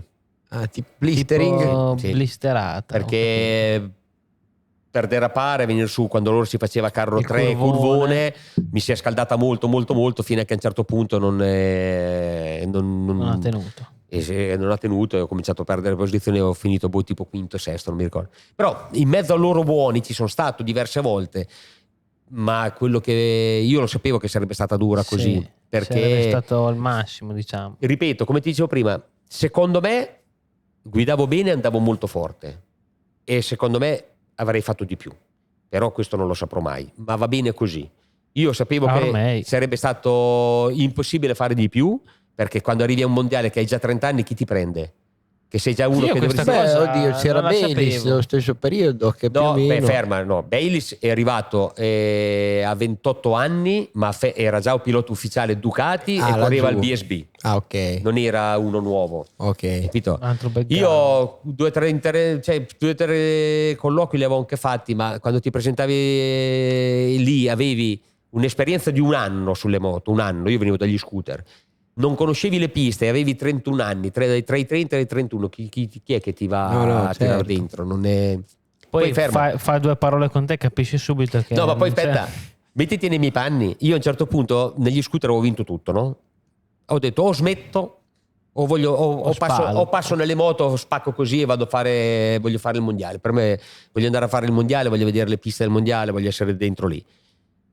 Mi sono ritrovato a correre a Hockenheim, da Varano dei miei regali, da Magione. Sono andato a fare, io ho fatto tutte le piste vecchie, allora le più storiche. Poi quelle toste. Le più storiche. Hockenheim quella volta, quando hai corso te, era ancora quello vero? Sì, io ho avuto, tra virgolette, la fortuna, chiamiamola fortuna, di fare le piste più storiche, ma nel modo più pericoloso che esistessero. E l'ho fatta tornando a casa, perché allora toccava dire tornando a casa, perché ti dico la verità. Io ho fatto il pilota, lo so che quando parti da casa comunque non fai una partita di tennis, che male che vai ti fai male a una caviglia. Quando tu corri in moto e quando correvi come allora in piste così, mi è successo di vedere diverse volte che alcuni non sono tornati, perché lo sapevi che, cioè, dovevi metterlo in conto. Ma io l'ho sempre vissuta serenamente. Guarda che io non ho paura della morte, dico la verità, anzi la rispetto perché la vorrei incontrare il più tardi possibile, sempre molto tardi, però sapevo che quando andavi a correre a Monza o a Hockenheim, cioè Hockenheim tu facevi tutto il pezzo dietro a quasi 300 all'ora, vedevi le gomme di allora non erano come quelle di adesso, vedevi le gomme di quello davanti che piano piano diventavano più alte. Perché? Perché con il rotolamento si deformavano, no? Te quando vai giù con la velocità, la gomma cosa fa? Per forza di inerzia viene sparata verso l'esterno, sì. più gira forte più viene sparata. Quelle di allora, che magari avevano delle carcasse comunque inferiori a quelle di adesso, si deformava proprio. Piano piano diventava punta, alcune addirittura arrivavano a toccare nei forcelloni, diventavano punta, e io ho visto alcuni in gara, vedevi partivano, si staccava il componente esterno, saltavano i codoni, poi se era fortunato il pilota rimaneva gonfia e si fermava nel prato, se esplodeva cadeva giù e ciao, dove andavi? Esplode tutto il bosco, sì, però te correvi così, andavi, io ho fatto tranquillo. Laguna Secca, quando facevi il pezzo dietro del cavatappi, allora c'era il trampolino che faceva proprio il salto, e quando arrivavi a staccare in cima c'era il muro, non è che come adesso che hanno sbancato, c'era il muro. Ma tipo più di quello dell'ultima edizione di MotoGP che abbiamo visto? No, quello di adesso è sbancato, è laggiù. Quando correvo io era lì. Tu vedevi il muro, quando te scollinavi e vedevi il muro lì. Capito com'era? Monza, io ho fatto la Monza con la prima variante, quella bella, ecco, quella è la variante più bella del mondo che sia mai esistita, la Monza che hanno buttato via. Quando c'era la prima variante, che erano una serie di 4 curve, dove Bayliss passò due piloti. Comunque entrò terzo e uscì primo, sì, 2 piloti.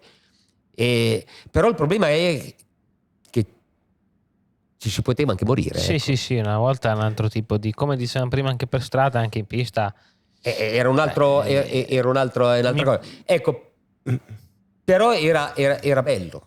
Mi piacerebbe infatti prima o poi, non so, un mezzo obiettivo, parlare veramente con tipo qualche pilota di ancora prima, per sapere veramente, perché secondo me ancora prima erano veramente ancora più matti, ancora più incontro al pericolo, magari meno forte, ma poi sul perché giro, la Superbike correva queste piste strane, Kyalami, Sugo, rispetto a MotoGP, bella.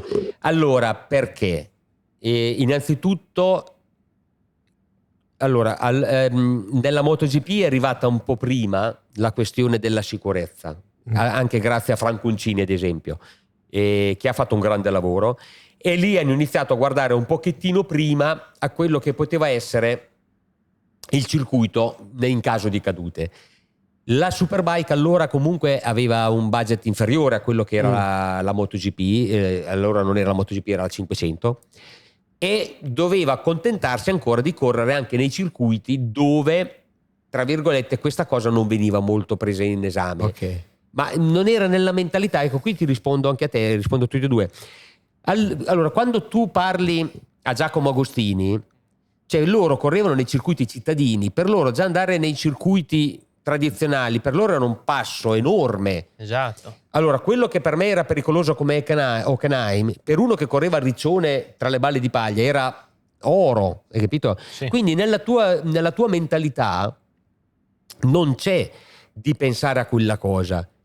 Hai capito? Perché quello è, tra l'altro, per loro era normale, per loro era già magari noi adesso stiamo correndo in una situazione pericolosa e non ce ne accorgiamo, perché magari tra 20 anni correranno in un altro modo e diranno, cioè, te ti rendi conto che parlavamo prima noi, quando quelli che avevano la moto grossa di cilindrata e andavano senza casco per strada e hanno messo il casco obbligatorio e hanno detto io vendo la moto piuttosto che andare via col casco, capisci come la vedevano? Certo, come era differente. Che proprio... te a testa nuda vai via 250 all'ora per strada, prendi contro un palo, vabbè che contro un palo va anche il casco, però voglio dire cadi, no voglio dire. Sì, allora non lo consideravi. Quando noi correvamo in Superbike il concetto sicurezza non c'era. A Branzacci io l'ho fatta a Branzacci vecchia con il Dingondale, quella che era dopo che scollinavi c'era la variantina col muro davanti. Ma questo dove tipo la 1? No, quando tu facevi, è presente Branzacci? Quando torni dietro, no, quando nel ritorno, poco prima della chiusura, vai giù nella buca, torni su, e adesso c'è una curva a destra e poi vai a fare un sinistra. Quando corravamo noi, c'era la vecchia Dingondale, tu venivi su, come scollinavi c'era un sinistra-destra-sinistra. Quindi te sei arrivati i primi giri per capire dove... Ciao. Infatti vedevi della gente sparire in mezzo alle balle di paglia e non sapevi più da che parte tornavano fuori perché il muro era 3 metri. Ma il concetto della sicurezza allora non c'era. In una gara di Phillip Island che abbiamo fatto sotto il diluvio universale, e hai visto quando piove a Phillip Island come fa? Ora gara 1 corriamo, un vento, una pioggia, io nel rettilineo di Phillip Island andavo con la moto inclinato, quasi toccavo il ginocchio per stare in equilibrio dal vento che tirava, e pioveva fortissimo. Finiamo gara 1, continua a diluviare, a piovere, comincia ad allagare tutto. Si tratta di partire per gara 2, allora la Superbike faceva gara 1 mezzogiorno, gara 2 alle 3 e un quarto, quindi non è che c'era come adesso 2 giorni di differenza. Viene quello dell'organizzatore con i commissari di percorso e fa: guardate che la pista si sta allagando, cosa facciamo? Corriamo o non corriamo? Andiamo a vedere curva 1, hai visto curva 1 a Phillip Island che ci arriva in quel rettilineo che fa tutti i DOS, curva velocissima, si entra dentro 150 all'ora, 160, chi più ne mette, ok, e fa banking verso l'interno, giusto? Per metà allagata.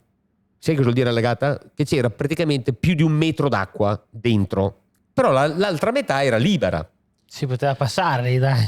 Ti giuro, qualcuno ha detto: ma possiamo correre, basta passare larghi. Certo. E gli ho detto: scusa, non è cattiveria, ma se uno cade dentro muori affogato lì, perché con 1 metro d'acqua col casco che sei caduto giù sotto non torni giù più. No, però basta passare esterni. La mentalità. Siamo stati in discussione per 20 minuti e abbiamo deciso di non correre. Ma quella volta la sicurezza era vista così. Cioè c'era un altro tipo di margine, un altro tipo di veduta che ovviamente va di pari passo. Sì, insomma, ma davvero. Magari fra 30 anni dicono che oggi sono matti andare in giro senza paracadute. Probabilmente. Comunque il discorso finale è questo. Io mi sono divertito un bel po'. È stato quell'epoca lì della Superbike è stata una delle più belle, ma non per togliere adesso valore a quelli che fanno la Superbike adesso, è perché per noi era tutto un mondo diverso rispetto a quello che è adesso. Se tu guardi Superbike e MotoGP non è tanto differente, no?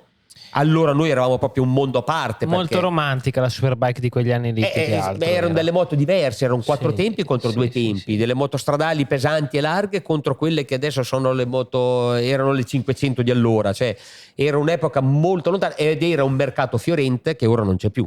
Esatto. Le moto quelle lì non ne vendono più neanche una, capito? Cioè comunque sì, è basato su, ripeto, quegli anni lì la Superbike era, secondo me, molto romantica, molto veramente, sembrava quasi un videogame che da con le moto stradali proprio potevi fare. Adesso comunque le Superbike di adesso sono motostradali, ma ascolta, le Superbike di adesso corsa, insomma, sono più vicine alla corsa che alla strada. Sono delle MotoGP ristrette, tra virgolette, no? Perché se guardi le Ducati nascono adesso, guarda l'ultimo Ducati uscita, è quasi una MotoGP ristretta. E non è una moto per tutti da comprare, secondo me. Ma poi oltretutto il problema qual è? Che a parte il brand Ducati che comunque continua a vendere a livello sportivo quelle moto lì, ma le altre, se te guarda anche Yamaha e Honda, quasi non le fanno più per il mercato stradale, le fanno solo per chi va in pista. Cioè, per noi allora invece quelle moto lì le trovavi tutte fuori tu uscivi dal circuito, le vedevi tutte, capito? È vero.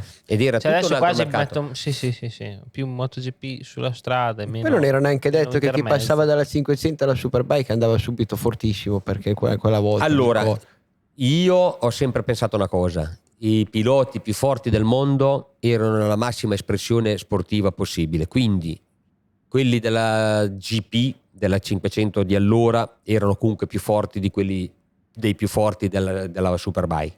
Come in Formula 1 sono sempre stati più forti di quelle della DTM, perché è normale che sia che il pilota più forte vada dove si prende di più.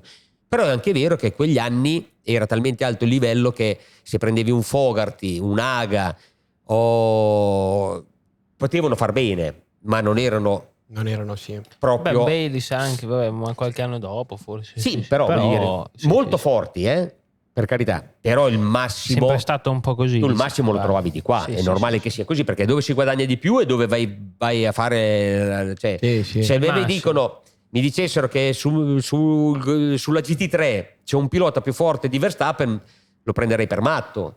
Se no era al posto di Verstappen. Scusa, perché stai in GT3 quando simile magari, sì. Ma non puoi essere più forte di Verstappen, no? Certo. Quindi, comunque, scusami, ti chiudo poco. Io non avrò fatto tante cose, però sorpassare Troy Corser al cavatappi a Laguna con la gente in piedi nella tribuna quando venivi giù è stata una figata incredibile. Io ce l'ho nel repertorio, è spuntato. Bello, cazzo, ma racconta che gara era mondiale. Gara del mondiale a Laguna Seca a me piaceva da matti, era pericolosissima. Allora quando si correva a parte era pericolosissimo negli ultimi anni che l'hanno fatta. Poi quando siamo arrivati noi c'era una ghiaia che era a punta bilaterale. Fatta apposta. Io te guardi mai il fuoco di spade, tipo la spada a doppia lama. Ok. Io ho visto il povero Michele Malatesta andare giù alla curva prima del cavatappi, è uscito nudo. È entrato vestito, è uscito nudo, aveva la tuta pantaloncini corti praticamente, ti mangiavi tutto quando cadevi. Però era una pista che a me piaceva tantissimo e mi divertivo da matti, e mi pare che in gara avevo fatto tipo quinto, sesto e l'ottavo con Fogarty, Aga e loro. Bello, dopo questi che poi alla fine come sempre andremo a illustrare il casco, perché è l'ultimo con il quale hai insomma gareggiato. È bello o no? Molto bello, ma ci arriviamo, quella è la nostra chicca finale prima delle domande di Instagram che tra poco arriveranno. Però arriviamo un po' al giorno d'oggi, dove negli ultimi anni sei diventato una voce iconica del questo sport, del nostro sport preferito, e della MotoGP ovviamente in particolare, e lì avremo un po' di domande su questo argomento, un po' di curiosità, ovvero innanzitutto com'è nata questa seconda carriera, diciamo post motociclistica, e intanto rispondi a questa e poi dopo ti facciamo le altre. Allora, giusto? Sì, no, è stato puntualissimo. Ero partito facendo, ma dopo ho detto sono troppe. Allora intanto adesso come è nato il tutto e come sta andando? Come sono diventato commentatore tecnico? Esatto, allora, commentatore tecnico della MotoGP. Allora anche della Superbike. Prima dalla Superbike, sì, commentatore tecnico in generale. Allora ti riapro due finestre, ti riporto addirittura indietro ai tempi di Borgomassano. Mi apri un altro. Ti riporto indietro di nuovo. Allora, a me è sempre piaciuto tanto guidare. Per me, ma ancora oggi, no, ancora oggi per me guidare è una delle cose che adoro di più, no? Sempre. Bello guidare davvero, qualsiasi cosa. Guidare è bello, cioè, secondo me quando tu anche riesci. Il trattore per tagliare l'erba ormai. No, bellissimo. Mi metto il cappello da cowboy, cappello John Deere, cappello da cowboy e parto a tagliare l'erba, lascia stare, c'è proprio un proprio. Ma guidare è un ballo. È un ballo che fai con il tuo mezzo, cioè quando tu inizi a raccordare, vai ad andare da una parte all'altra, è una cosa che io non riesco a farne meno, no? Tant'è che alla sera, da malato adesso, che sono grandi, alcune cose devo evitarle, torno a casa, io se non faccio la sera almeno un'ora di simulatore in pista, io mi metto giù, non voglio nessuno, faccio un serbatoio intero della macchina e giro. Perché alla Rabat quando si allenava ho bisogno, io sento la pista, sento il guidare, i cordoli, le traiettorie, forza sul volante, ho bisogno, no? Quindi per me guidare è sempre stato. Io sfrutterò l'occasione per salutare Paso, Attenzione, grande Mattia Pasini. Hashtag Mattia Pasini. Vorrei salutare anche così dal nulla tutti gli amici dell'Alta, del Nord, tutti quei ragazzi, Jux. Assolutamente, sì. Grande Server 75. Tutti quei ragazzi, grande gruppo di iRacing. Adesso tra l'altro ho iniziato a fare anche il setup, lascia stare. No, adesso vabbè. Su iRacing sta roba qua c'è da perdere la testa. Comunque, ti è sempre piaciuto guidare, ok? Mi è sempre piaciuto guidare, ma mi è sempre piaciuto anche ascoltare chi raccontava quello che vedeva, no? Okay. È stata sempre una deformazione mia. Ad esempio, quando ascoltavo lo sci, che c'era Coltelli, mi faceva impazzire, no? Quindi succedeva che io tornavo col motorino, perché andavo alle superiori o alle medie col motorino, perché solitamente la mattina facevo fatica a svegliarmi e perdevo ma soprattutto molto più bello andare a scuola col proprio mezzo. Per tornare, e soprattutto quando facevo le superiori a Urbino Litis, facevo tutta la strada in discesa, no? Con le curve così, da Urbino fino a casa mia. Le pantiere? No, ci sono le pantiere che, bravo, hai detto che sono più corte, ma io facevo il tratto per Gadana e Cagallo perché era più lungo ma più tortuoso, più con dei curvoni, capito? E mi facevo la gara. Certo. Ma da solo, non dire certo, non è normale. No, è che l'ho fatto, mi sono steso subito appena l'ho fatto io, anche una ma volta. Io mi commentavo anche. Quindi io mi immaginavo la gara, io partivo, dentro è partito, sta allungando. Poi a un certo punto io penso che se ci fosse stato uno con la macchina dietro che se mi ha visto, mi ha preso per scemo, perché entravo in curva, poi la ritiravo su ed è che si è inserito all'interno, incredibile, sorpasso cattivo, no? Hai dovuto rialzare, cattivo, ma facevo queste robe qui per tutto il viaggio fino a casa e delle volte non vincevo. Nonostante che mi commentavo da solo, non la vincevo neanche, capito? Addirittura. Però già mi facevo da telecronista. Ok. Quindi, e questo è stato il primo approccio. Il primo collegamento. E tutti i giorni per me era così, Io facevo tutte così con le gare. Poi c'era bella roba buona in giro, dai. No, per me è così. Io è mio, no, è mio lì. Poi invece dopo il secondo approccio è stato quando nel 2004 ad Assen, pronti via, gara 1, arrivo in fondo. Allora la vecchia Assen c'era il rettilineo lunghissimo, quello dietro, che non è l'Assen di adesso, era quella lunga, no? Sì. E c'era sto rettilineo enorme e poi in fondo c'era sta curva destra che va a riportare a quello che fate voi adesso, che mi pare che sia la 9. Sì. 7, 8, alla 8. E la 7 è quella veloce. Però scusa, dopo il circuito vecchio non si ricollegava, diciamo, alla 5 di adesso? Sì, e poi dopo di nuovo dalla 5 c'era un rettilineo che portava diverso, che era molto più veloce e più pericoloso, e andava alla 8.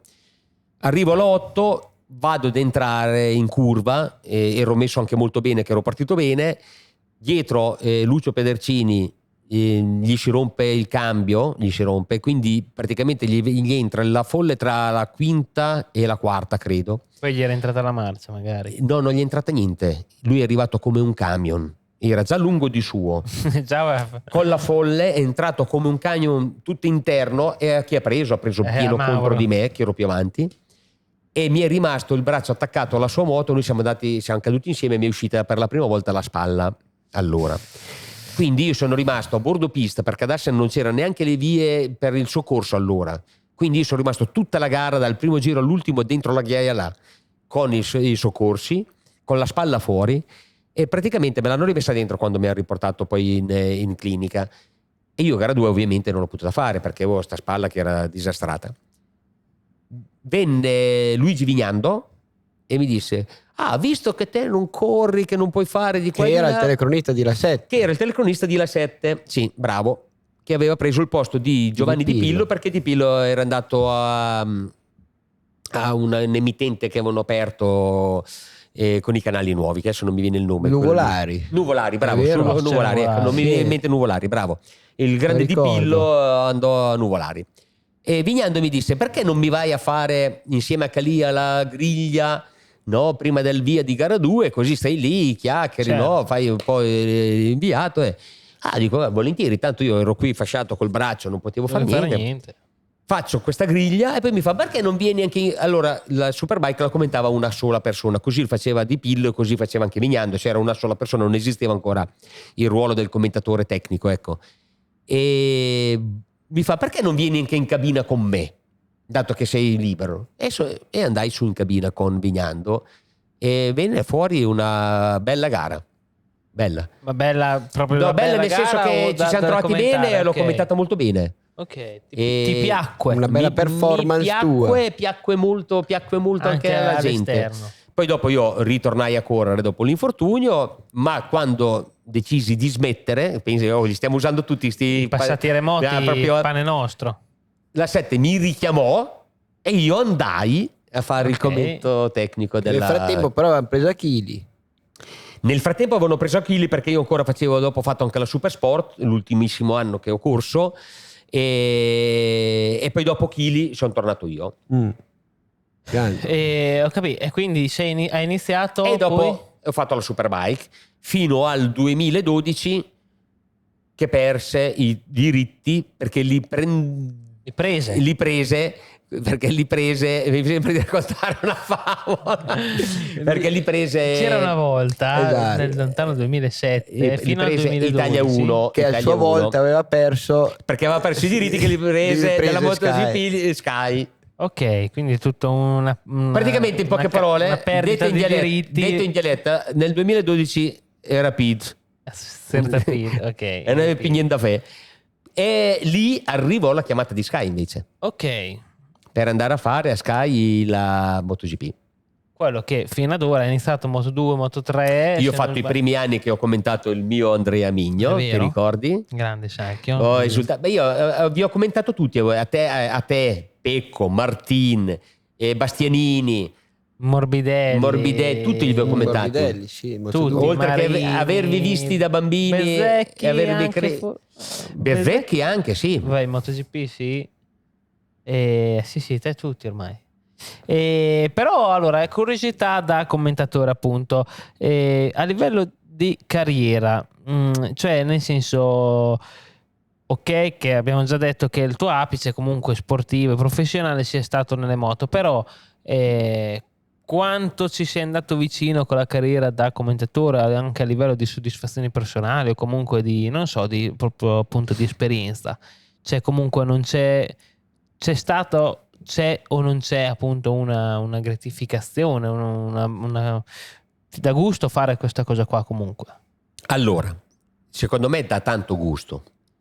Dipende sempre, come ti dicevo prima, come li fai i lavori, perché se li fai con la passione di farli e allora ti ripeto, ti vengono bene e li vivi molto molto bene e sono appaganti. A me piaceva già commentarmi per me stesso, quindi figurati commentare una gara vera. È chiaro, appena smesso, allora quello che cambia tra essere piloti e essere commentatori è questo. Io vivo il commento come se fossi quasi come con voi, no? La tensione, il pre-gara. Io quando vi schierate tipo in griglia, quando ci sono quei momenti lì faccio fatica ancora adesso, perché comunque so com'è e li vivo così. Certo, da fuori si vivono, sì. E poi l'hai visto anche adesso te quest'anno magari, comunque c'è una cosa che ti tira dentro e non è che la vivo distaccato. È chiaro che quando sei pilota, devo dire, la cosa che ti manca proprio di più è la griglia di partenza, cioè te quando vai in griglia, arrivi lì con i tuoi meccanici, ti mettono il cavalletto, sei sopra e guardi davanti, sai che è un momento talmente forte di adrenalina che niente altro al mondo ti potrà dare quell'adrenalina lì, senza cattiveria, perché magari qualcuno può dire no, come ci sono, no, l'espressione di purtroppo sono d'accordo, cioè ci sono tante altre cose belle nella vita, ma migliaia, però l'esplosione di adrenalina che tu hai dentro di te, secondo me, quando sei lì in quel momento fermo, ma più di quando corri, fermo, guardi solo davanti, vedi il tuo avversario, vedi la pista, la curva 1. Fermi lì, immobili. Tutto quello che ti succede dentro è un'esplosione dentro il tuo corpo, che è una cosa che può provare solo chi lo fa e chi l'ha fatto, ed è una cosa che non ti darà più niente a nessuno. Ecco, quello lì no. Ma tutto il resto andiamo a fare una gara, buttiamo su. Sei d'accordo o no? No, ti dicevo, purtroppo sì, sono d'accordo, è anche un po'. Poi dopo, ripeto, quello non lo puoi più fare, fai altro. E a me commentare la gara dà un piacere enorme. E qual è stata la cosa più incredibile o comunque più clamorosa che, se ti ricordi, se ti viene in mente, che hai commentato, appunto, che ti è capitata sotto mano commentando? Allora, ce ne sono state, ma anche la più emozionante. Un po' di anni, la più emozionante non mi ricordo, c'è stato qualche momento comunque che appunto tipo, particolare a livello di commentatore. c'è stato un high side di Dovizioso e io sono caduto dalla sedia, perché quando è partita la moto l'ho sentita talmente tanto, anche io che la stavo guardando, che ho fatto lo stolzo all'indietro e poi la sedia mi si è mossa, era sulle ruote, sono caduto, capito? Perché bello, però lo percepisco. Io quando mi fanno il movimento che vedo inquadrato bene, lo percepisco talmente tanto che ho una reazione, capito, col corpo. Come il simulatore, in poche parole. Bravo. E quindi la vivo in quella maniera lì, per cui è molto coinvolgente. Bello. Ma guarda, io credo, allora, devo dire la verità, ci sono alcuni che magari mi potrebbero detestare, ed è normale che sia giusto anche che sia così, ma tanti che mi fanno dei complimenti, e quando mi dicono caspita, bello, mi piace, non è che lo fai bene perché sei chissà cosa inventi, è che secondo me se tu quello che vedi lo racconti con la passione di quello che stai vedendo veramente, probabilmente riesci a trasmetterlo, certo, perché lo vivi. Certo, se riesci a dare delle sensazioni. Io quando più... urlo, delle volte mi dicono potresti urlare meno, è vero. Infatti è una cosa che te lo chiedo, dopo mi fai un urlo. Ma no, non ce la faccio, io se te lo devo fare finta adesso non ci riesco. Il problema qual è? Che se te mi chiedi di non farlo, non ci riesco uguale, certo. Perché quando magari, non so, delle volte mi succede la cosa che io mi imbestialisco di più è che un pilota entra in curva e la regia, che non è la nostra ma è quella internazionale, va sul box o su quello del pubblico, no? E magari nell'entrare vedi l'anteriore che leggermente chiude, no? E io già lì sono già, no, capito? Sono preso così. E lui ti cambia l'immagine. No, caspita, non riesci, capito? Rimani lì. Ma se tu mi chiedi di togliere l'urlo, io non ce la faccio perché non lo controllo io, capito? Mi viene. Reazione istintiva proprio. È una cosa invece che mi terrorizza molto, e l'ho vissuta con loro, tutti loro, e i piloti intendo, perché per me sono tutti uguali, e che io ho sempre avuto paura è quando vedi una moto che perde olio. Quando inizia a perdere olio, fuma una moto e tardano a dare le bandiere, io dalla cabina divento matto. Perché te poi da fuori lo vedi subito. Io lo vedo subito, comincio a dare i calci alla scrivania, alla cabina, comincio a chiamare la regia, di telefonare, perché magari vedo che tardano troppo, e purtroppo quelle cose lì sono pericolose. Sì, l'olio è subdolo, l'olio. E torniamo in quel mondo che parlavamo prima, con l'olio si cade in maniera brutta. Mi ricordo, c'era un video su YouTube a Nürburgring che iniziano a cascare 3-4 in una superbike con se cade il mio 3-4 ne cade sulla decina, era coso Kellner e Teucher. Mi ricordo che gli è passata la moto sopra la testa, giusto 20 anche centimetri. Quella volta Le Mans. Posso aprire una piccola parentesina, tanto ormai devi. Ci stiamo ancora dentro ancora. Valencia. Turno di prove libere. Sì, turno di prove libere, perché noi dopo facciamo la Super Pole alla fine. Però, allora, diciamo che le nostre libere erano, tra virgolette, non proprio libere, erano delle cronometrate, perché poi dopo ti davano i primi 16 che andavano a fare la Super Pole. Tiro come un matto per quello che potevo fare. Curva 6, 4, 5, 6, sali un attimo, rettilineo, hai la 7 che fai pieno e poi freni per la 8 in discesa, no? Mi ero perso, che pista? Valencia. Valencia, ok, sì. 6. Sì, sali un attimo. Sono già alla 8. Fai la 7 piena, no? Come raddrizzi, freno e dentro. C'era l'olio alla 7. Perfetto. Lasciato da 1. Poco prima di fare questo, completamente pieno, la butto dentro, mi si chiude il davanti sull'olio, la moto per fortuna parte via subito, immediatamente, io mi appoggio, mi adagio sull'asfalto e lì fai tipo 235 all'ora, una roba del genere. Per fortuna ancora allora non mettevano le balle di paglia per separare, presente c'è il taglio tra la 7 e la 13, non mettevano niente. Sono andato giù, non ho neanche capito perché, cioè non ho fatto in tempo a capire che stavo andando giù, ero già in terra. A 235 all'ora comincia a scivolare. Un caldo dove tocca per terra. Continuavo ad andare così, no? Davanti guardavo la moto, scivolava di fianco, io così dritto, no? Tutto sommato. Sì, anche gustoso. Tutto sull'asfalto, quindi non è che sono uscito dalla traiettoria sulla ghiaia, tutto sull'asfalto per il taglio della 13. Arrivo quasi alla 13, mi fermo. Come mi fermo, faccio un salto di 1 metro, comincia a correre e quello dei Marshall mi corrono dietro per fermarmi, no? Ma a me mi bruciava la tuta. Mi stava andando fuoco dal strisciare sull'asfalto, mi sono ustionato tutto sotto. Credo, ma infatti quello che dicevo, cioè... Mi sono ustionato tutto, io correvo come un matto per prendere aria alla tuta e loro mi correvano dietro con la bandierina. Dai. No, sull'asfalto quando rimani per terra brucia, vero? Però l'olio è pericoloso, quindi quello è uno dei momenti peggiori per me quando sono in cabina. Per tornare al commento, la routine tua qual è da commentatore? Come ci si prepara ad un Gran Premio? Allora, io non mi preparo, né io né Guido Meda. Questa è una cosa che ci hanno chiesto anche diverse volte quando vengono le riviste, così. In realtà noi non ci prepariamo. Andate per quello che sapete, che già avete un bagaglio. Sì, allora, innanzitutto tu quando sei lì nel weekend, voglio dire, sei preparato, nel senso, perché tanto li viviamo di quel weekend, li viviamo tutti, sei dentro, passi nei box, parli con i meccanici, incontri i piloti, quindi le cose le sai.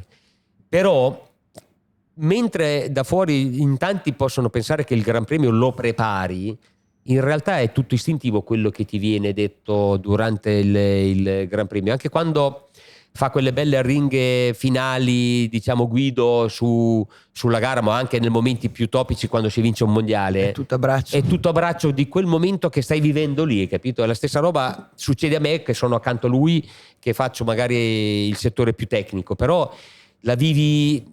Forse è bello anche per quello, perché viene spontaneo, certo, capito? Quindi non è sempre ripetitivo, identico. Vabbè, è chiaro, il gas a martello, pronti via, quello è ormai una filosofia. Però tutto il resto poi la vivi così, man mano che ti viene incontro il Gran Premio. Ecco, lo vivi che ti viene incontro. È anche un po' un paradosso che comunque voi siete protagonisti principali comunque della MotoGP che viviamo a casa, no? E siete sui circuiti, ma realisticamente tu probabilmente da quant'è che non vedi una gara di MotoGP da dentro la pista, proprio da bordo pista? Un sacco di anni, perché sei sempre dentro la cabina, no? Sì. La cabina di commenti, no? Non è un po' un paradosso, cioè strano, un piccolo paradosso. È no? strano, infatti io non riesco più a vedere i piloti della MotoGP in pista. Perché li devo anche i test li ho visti tutti attraverso un monitor, perché li devo commentare.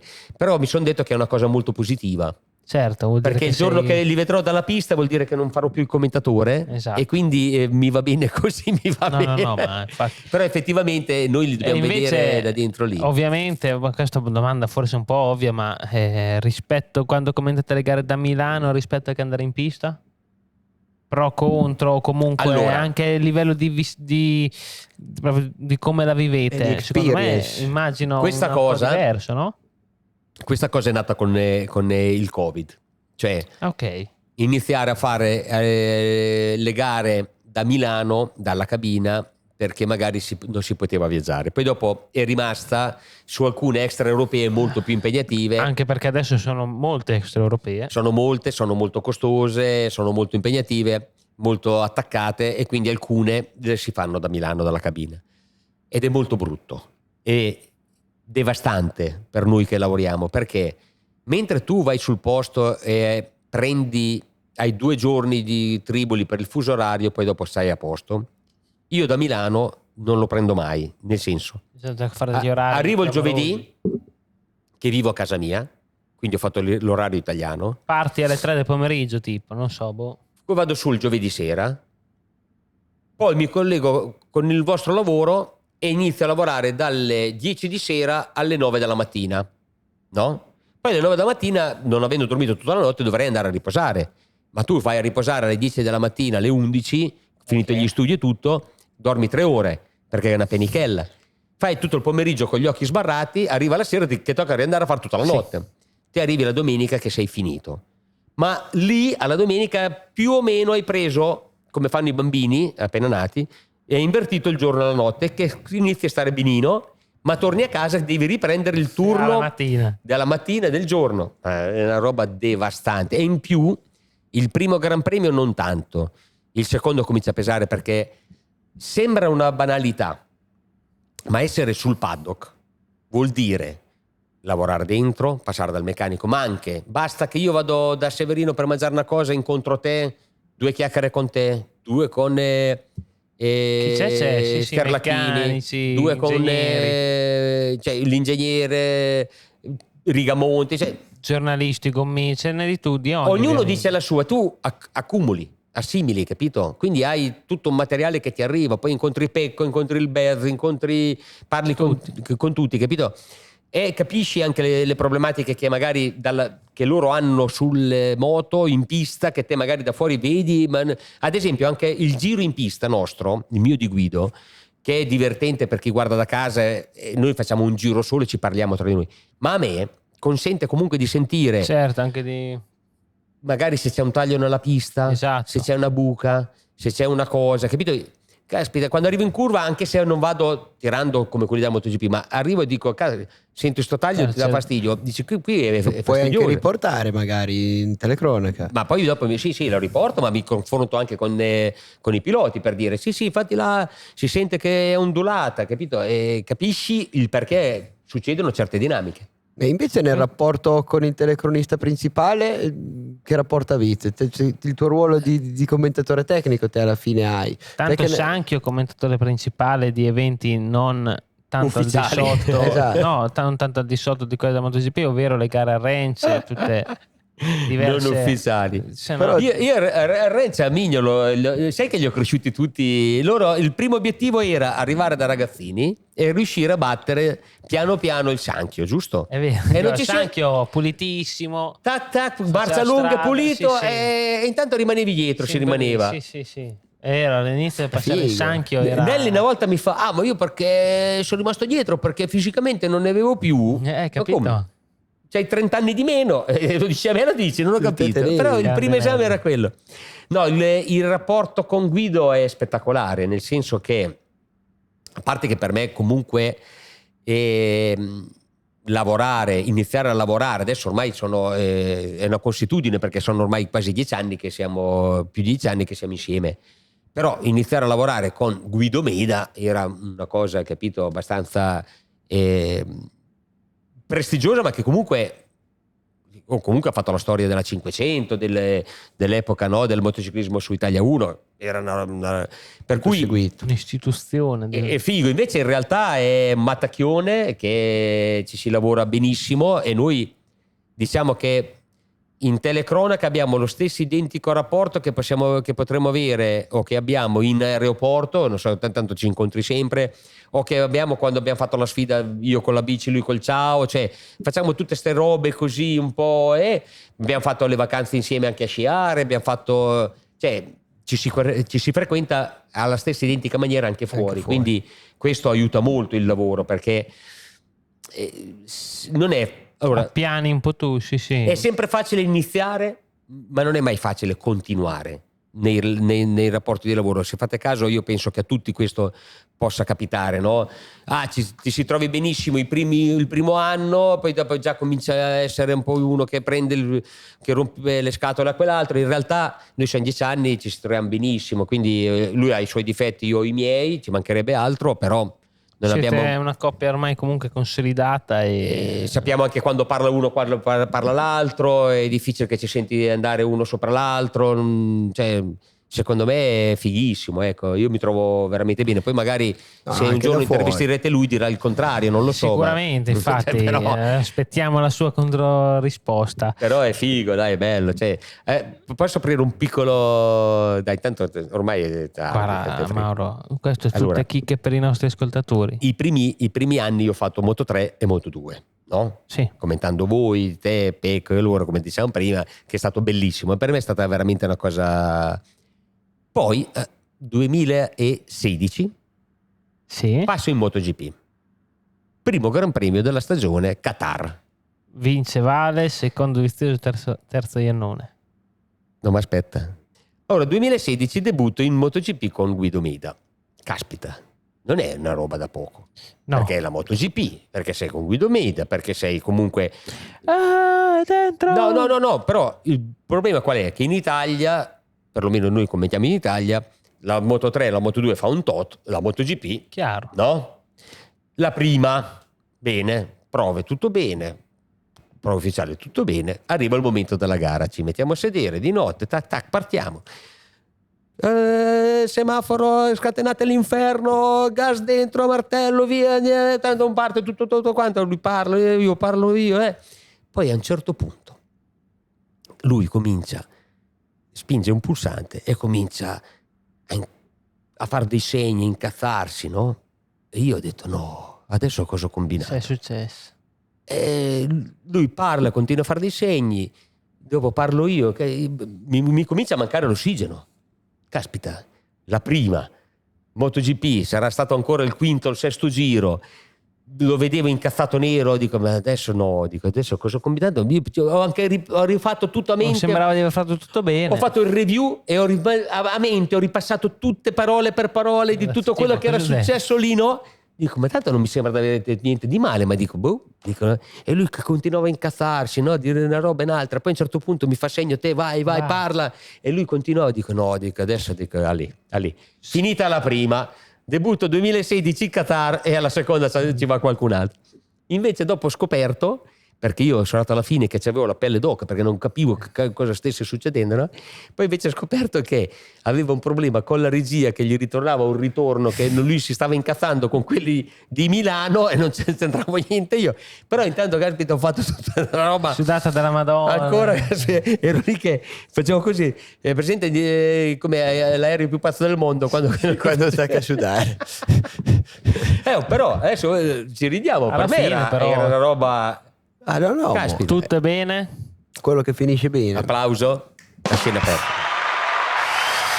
Mauro, per noi è stato un grande piacere, ma non finiamo ovviamente prima di andare a illustrare il tuo casco e delle domande dei nostri follower di Instagram, dei nostri inseguitori, perché oggi ero curioso di sapere cosa la gente avesse chiesto a uno come Mauro Cianchini. Però prima di fare questa cosa, perché sai che sono rompiscapotole, voglio farti due domande. La prima è... Però cominciamo a passare le mani, sennò qui viene fuori un casino. Malato da matto. No. Allora, la prima è... Io sono matto. Voi, matto se voglio il pubblico. Con tutte queste belle interviste che fate, che sono molto molto piacevoli, io ricordo anche, quella di Vale, anche quella di Petrucci, per esempio, no? Che salutiamo tutti. Grande Petrux.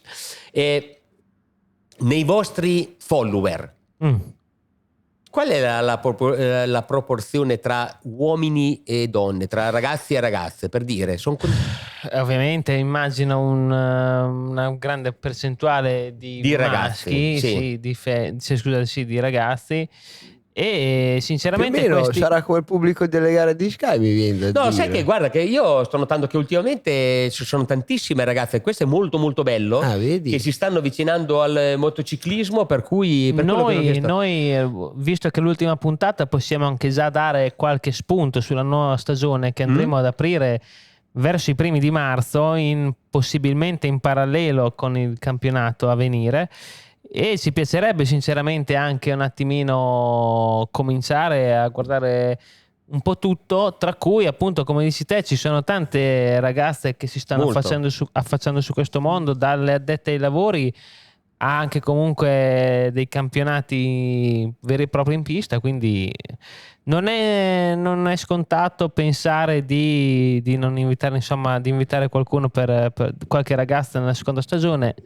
Rimanete collegati per scoprire queste novità. Stay tuned. Invece, aspetta, non fare il furbo. Questa è la prima. La seconda domanda mi rimetto a sedere. Prima di chiudere questa cosa e passare al casco, io ti voglio fare una domanda io per chiudere, perché intanto un po' di professione ce l'ho. Vai. Andrea Migno si sente dire, dopo una piccola parentesi la facciamo, vabbè, uguale.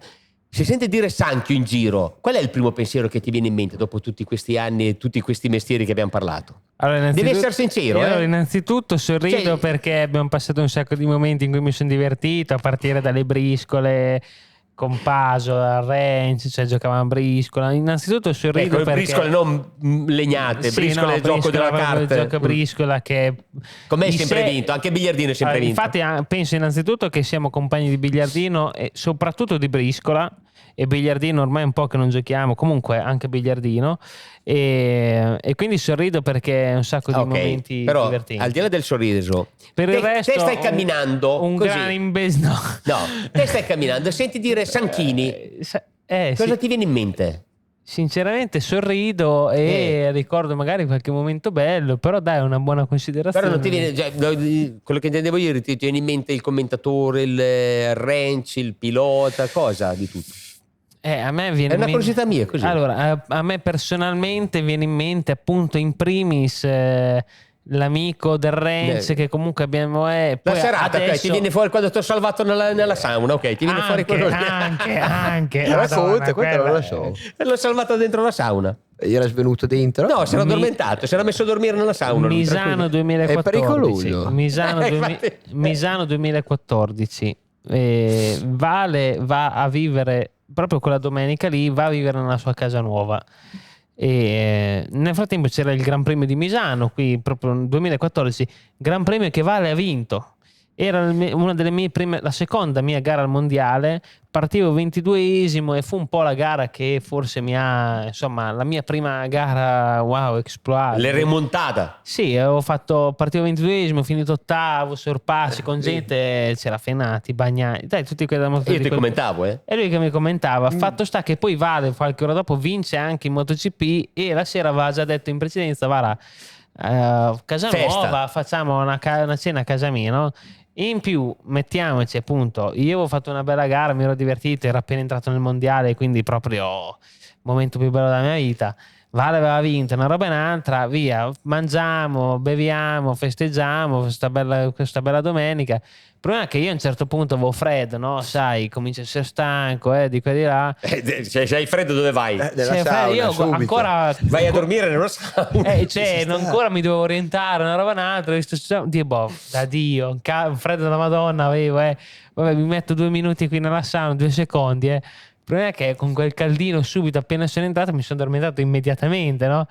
E sono rimasto lì, ma insomma le mie condizioni non erano, cioè non dovevo star lì a dormire in teoria. E niente, fatto sta che mi ha salvato probabilmente la vita Sanchio, che io passo giù, ma dopo un po' passo giù, non so, vede una sagoma dentro la butto l'occhio nella sauna, vedo lui che era lì, che dormiva così. Sono andato avanti, poi ci ho ripensato un attimo. Caspita, come dorme nella sauna? Sono entrato dentro. Schiaffi proprio, dormivo per svegliarmi, per schiaffi veri. Ecco, quello è stato uno dei momenti più belli, perché per provare a risvegliarlo mi hanno insegnato che vanno presi a schiaffoni e gliel'ho dati con gusto. Pam! E al primo non ha reagito, allora pam! Il secondo. Al terzo andavo che era una meraviglia. Bello, c'è anche una foto che dormiamo forse uno sopra l'altro. Dopo mi ha detto: no, ma sono sveglio, non fa niente. Pam! Ecco, quindi adesso quando sentirò il nome Sanchini ti penserò anche come salvatore della mia vita in quel momento.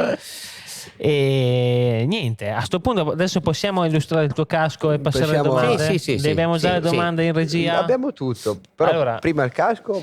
Mauro, iniziaci a spiegare questo casco, io te lo vado a prendere e tu ce lo illustri. Allora, il casco, questo qui praticamente è stato quello degli ultimi anni della Superbike, del mondiale. È un casco che a me piace molto come linea, però è una cosa ovviamente soggettiva perché è il mio. Non so se poi piace anche a voi. Questo, tra l'altro, sto sponsor qui, l'Alessandra e il suo babbo, sono persone eccezionali. Sì. Mi hanno sempre dato una grande mano. Adesso non è che volevo farlo vedere per gli sponsor, però comunque faceva parte del casco. Ma soprattutto era un casco che rappresentava, diciamo, la mia epoca. Tant'è che questo il dietro è fenomenale. Il dietro c'è la targa dell'Alfetta 1008, che è stata la mia prima macchina che ho preso da mio padre, che aveva già 12 anni la macchina, non è che mi ha dato la macchina nuova, e che però la mattina dell'esame di maturità, piccola parentesi, vai con la tua macchina fa diverso. Vado con la mia macchina all'esame di maturità e non ci arrivo perché ho preso in pieno contro un altro e sono andato all'ospedale. Io l'esame di maturità l'ho dato 3 mesi dopo da solo. Grande. Ho preso pieno. Ho buttato giù. Qui ci vuole. Complimenti. Tra l'altro non erano ancora obbligatorie le cinture di sicurezza, ho buttato giù il vetro dell'Alfetta con la testa, quindi vabbè. Da lì, insomma, tutto. 57 punti di sutura. Ha vinto un campionato. Sì, ho vinto un campionato con una gara, va bene. Poi dopo, vabbè, c'è l'Azzurra per quello che era l'Azzurra e la Nazionale Azzurra, il tricolore, che io sono uno molto... Questo devo spendere, però sono uno molto patriottico. A me l'Italia piace, per me l'Italia è uno dei paesi più belli, anzi no, è il paese più bello al mondo. Anche per me. Poi dopo magari diciamo che ultimamente le persone magari potrebbero essere un pochino meglio, ma l'Italia è la più bella al mondo in assoluto. C'è dietro la scritta I che si metteva nelle macchine, sulle auto, sì. Quando andavi all'estero, le 10 lire che erano... Ecco, infatti 10 lire? Le 10 lire praticamente facevano parte di quando ero un bambino, che andavi a prendere il gelato, la nonna ti dava per arrivare a 150 lire, tutte con le 10 lire, queste robe qui. E queste invece erano spille di metallo che facevano parte di quella che era sul giacchettino di jeans quando facevi il figo. Più palla da biliardo, numero un po' modificato. Palla da biliardo che io ce l'ho anche tatuata qua nel braccio, la 8, però dopo io avevo il numero 6 e l'avevo corretta col 6. Decidi te le regole del biliardo, allora. Allora come devo fare? La 6 di che colore è, Marco? No, il 6 è verde, se non ricordo male. Però la nera era la 8, ma io volevo fare quasi un 8, ma in realtà dopo ho dovuto mettere il 6. Massimo. Ma l'insieme di colori, poi col filetto oro così, che la nazionale italiana aveva il filetto oro sulla maglia azzurra quegli anni. Tipo quando nei mondiali europei 2004. Ti piace o no?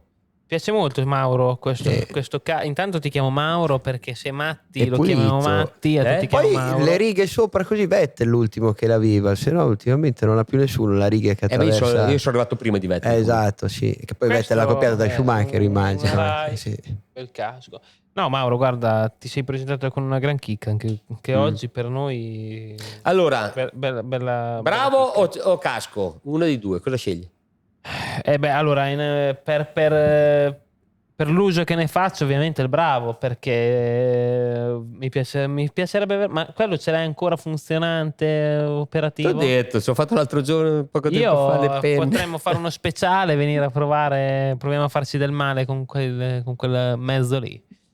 Ascoltami, se... Posso mettere le mani un po' sulla visiera? No. Io se c'è una cosa che mi arrabbio molto sempre, sì. E questo anche con Guido, che dopo lui lo fa apposta. Le mani nella visiera no. Nervoso. E le manopole dei piloti, delle moto dei piloti non si toccano. E la gente visto va lì, tac, cosa tocchi? Io non tocco mai le moto dei piloti quando vado lungo la pit lane, mai, perché non si toccano. Regolare. E invece tutti così fanno, tutti no. Toccano, vogliono sentire. Non toccare, che non serve. Striscio. Però scusa, c'è una visiera aperta o una chiusa, apro anche questa. Tengo chiuse che sarà meglio. Dai, che infatti ha fatto un crack. Chiudo anche l'altra, dai. Allora, è arrivato il momento. Delle domande. No, che ora è, Filo? Che ore sono? È l'ora delle domande dell'Instagram, che è un po' che non le facevamo, perso il piglio. Ciao Filo, le domande.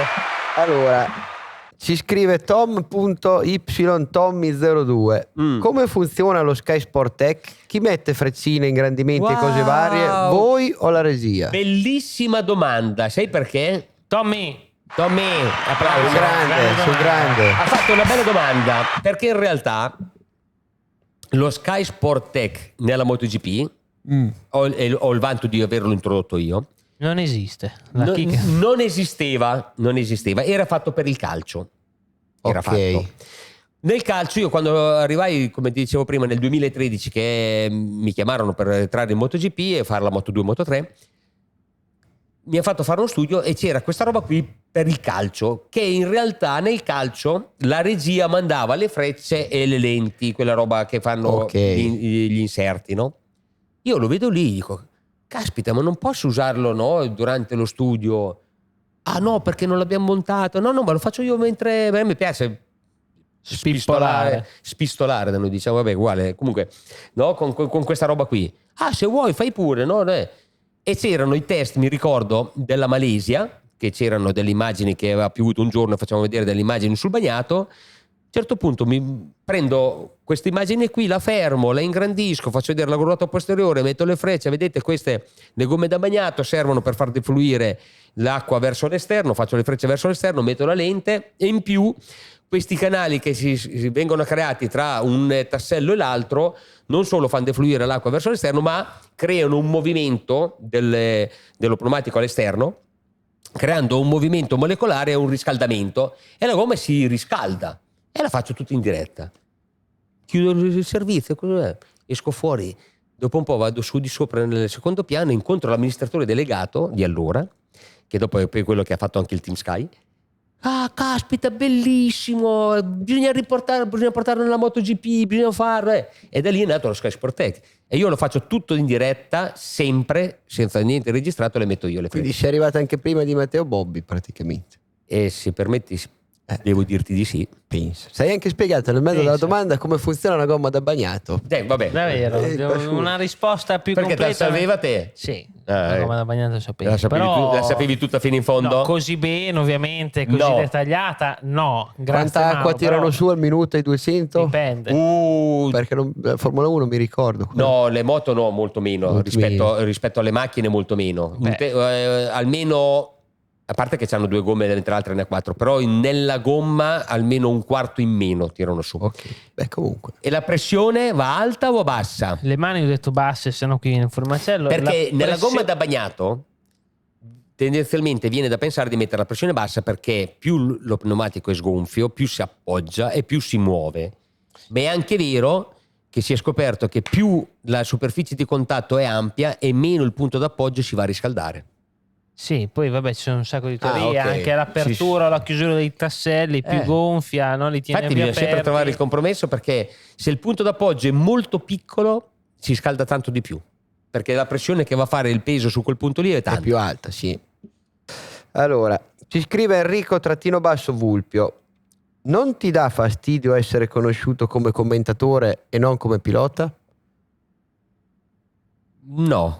No, sinceramente no, nel senso che dicevo, come ti dicevo prima, io sono molto contento di tutto quello che ho fatto e di quello che sto facendo, e va benissimo, è normale, anche perché effettivamente facendo il commentatore io sono molto di più in televisione, quindi la gente mi vede e mi ascolta tanto di più, ed è normale che la gente che incontro adesso, anche perché la generazione di quando correvo io difficilmente ancora guarda le gare, perché bisogna anche dire questo, le generazioni cambiano ogni 10 anni, 12, io è tanto che ho smesso, per cui quelli che mi ascoltano adesso mi conoscono come telecronista, ma va benissimo. Se mi dicono che spiego bene e che gli piace, a me mi fanno un complimento incredibile.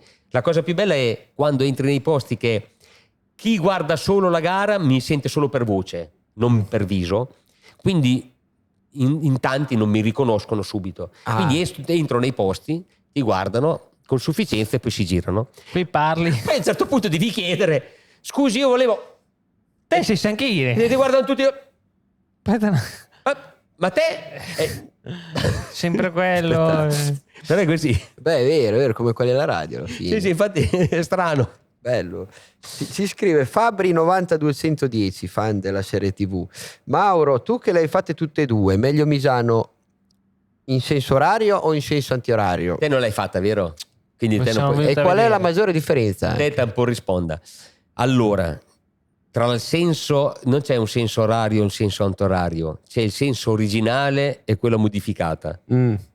L'originale, cioè quello che si andava praticamente verso sinistra, era micidiale, bellissima, ed è molto molto molto più bella e meglio. Purtroppo per motivi di sicurezza non si è potuta usare più, perché quando si faceva tipo da Misano 1 Misano 2, che erano una roba spettacolare, e lì devo dire, vorrei fare applauso per Luca Cadalora, come faceva col 500 Misano 1 Misano 2, Luca Cadalora. Io lo guardavo da fuori, ho cercato sempre di imitarlo ed ero uno dei più veloci quando si correva a Misano in quei punti lì, solo per aver guardato lui. Era di una pulizia incredibile. Grande Cadalo. Poi facevi carro, Misano vecchio, il Misano che girava dalla parte verso sinistra, aveva dei segreti che solo chi Era un po' come quando andavi a correre in Giappone, cioè solo chi era del posto conosceva. Allora, tu dovevi avere un cambio perfetto, preciso, perché il tempo si faceva dal carro 1 al tramonto, tutto lì. E quindi il cambio non potevi sbagliarlo. Si faceva prima carro 1 a sinistra, seconda, terza in rapida successione, adesso si chiama invece Quick shift, ma invece quella volta era tantan una dietro l'altra. Terza carro 2, poi raddrizzavi quarta dentro carro 3. short shift comunque. Sì, short shift, no, il quick shift è quello Quick shifter. sì, quello il elettronico. quick shifter è per... Poi facevi quinta e sesta prima del curvone e lì ti serviva il rapporto giusto, perché quando tu inclini tanto una moto, magari forse non tutti lo sanno, il tronco conico della gomma, cioè la forma fatta così della gomma, va ad accorciare il rapporto della moto. Quindi quando tu sei dritto o quando sei inclinato, la moto ha due rapporti diversi. Si accorcia. Quando pieghi no? Ora la circonferenza della gomma si abbassa, la circonferenza diventa più piccola. Sì. Praticamente è come se tu cambiassi il rapporto. Infatti, se io mi mettevo da ragazzino, cosa è tangibile? Sì, molto. Io da ragazzino mi mettevo praticamente nel prato del curvone, prima del curvone, perché le 500 che passavano, allora correva Schwanz, Reini, Duan, così, te le sentivi passare quando inclinavano.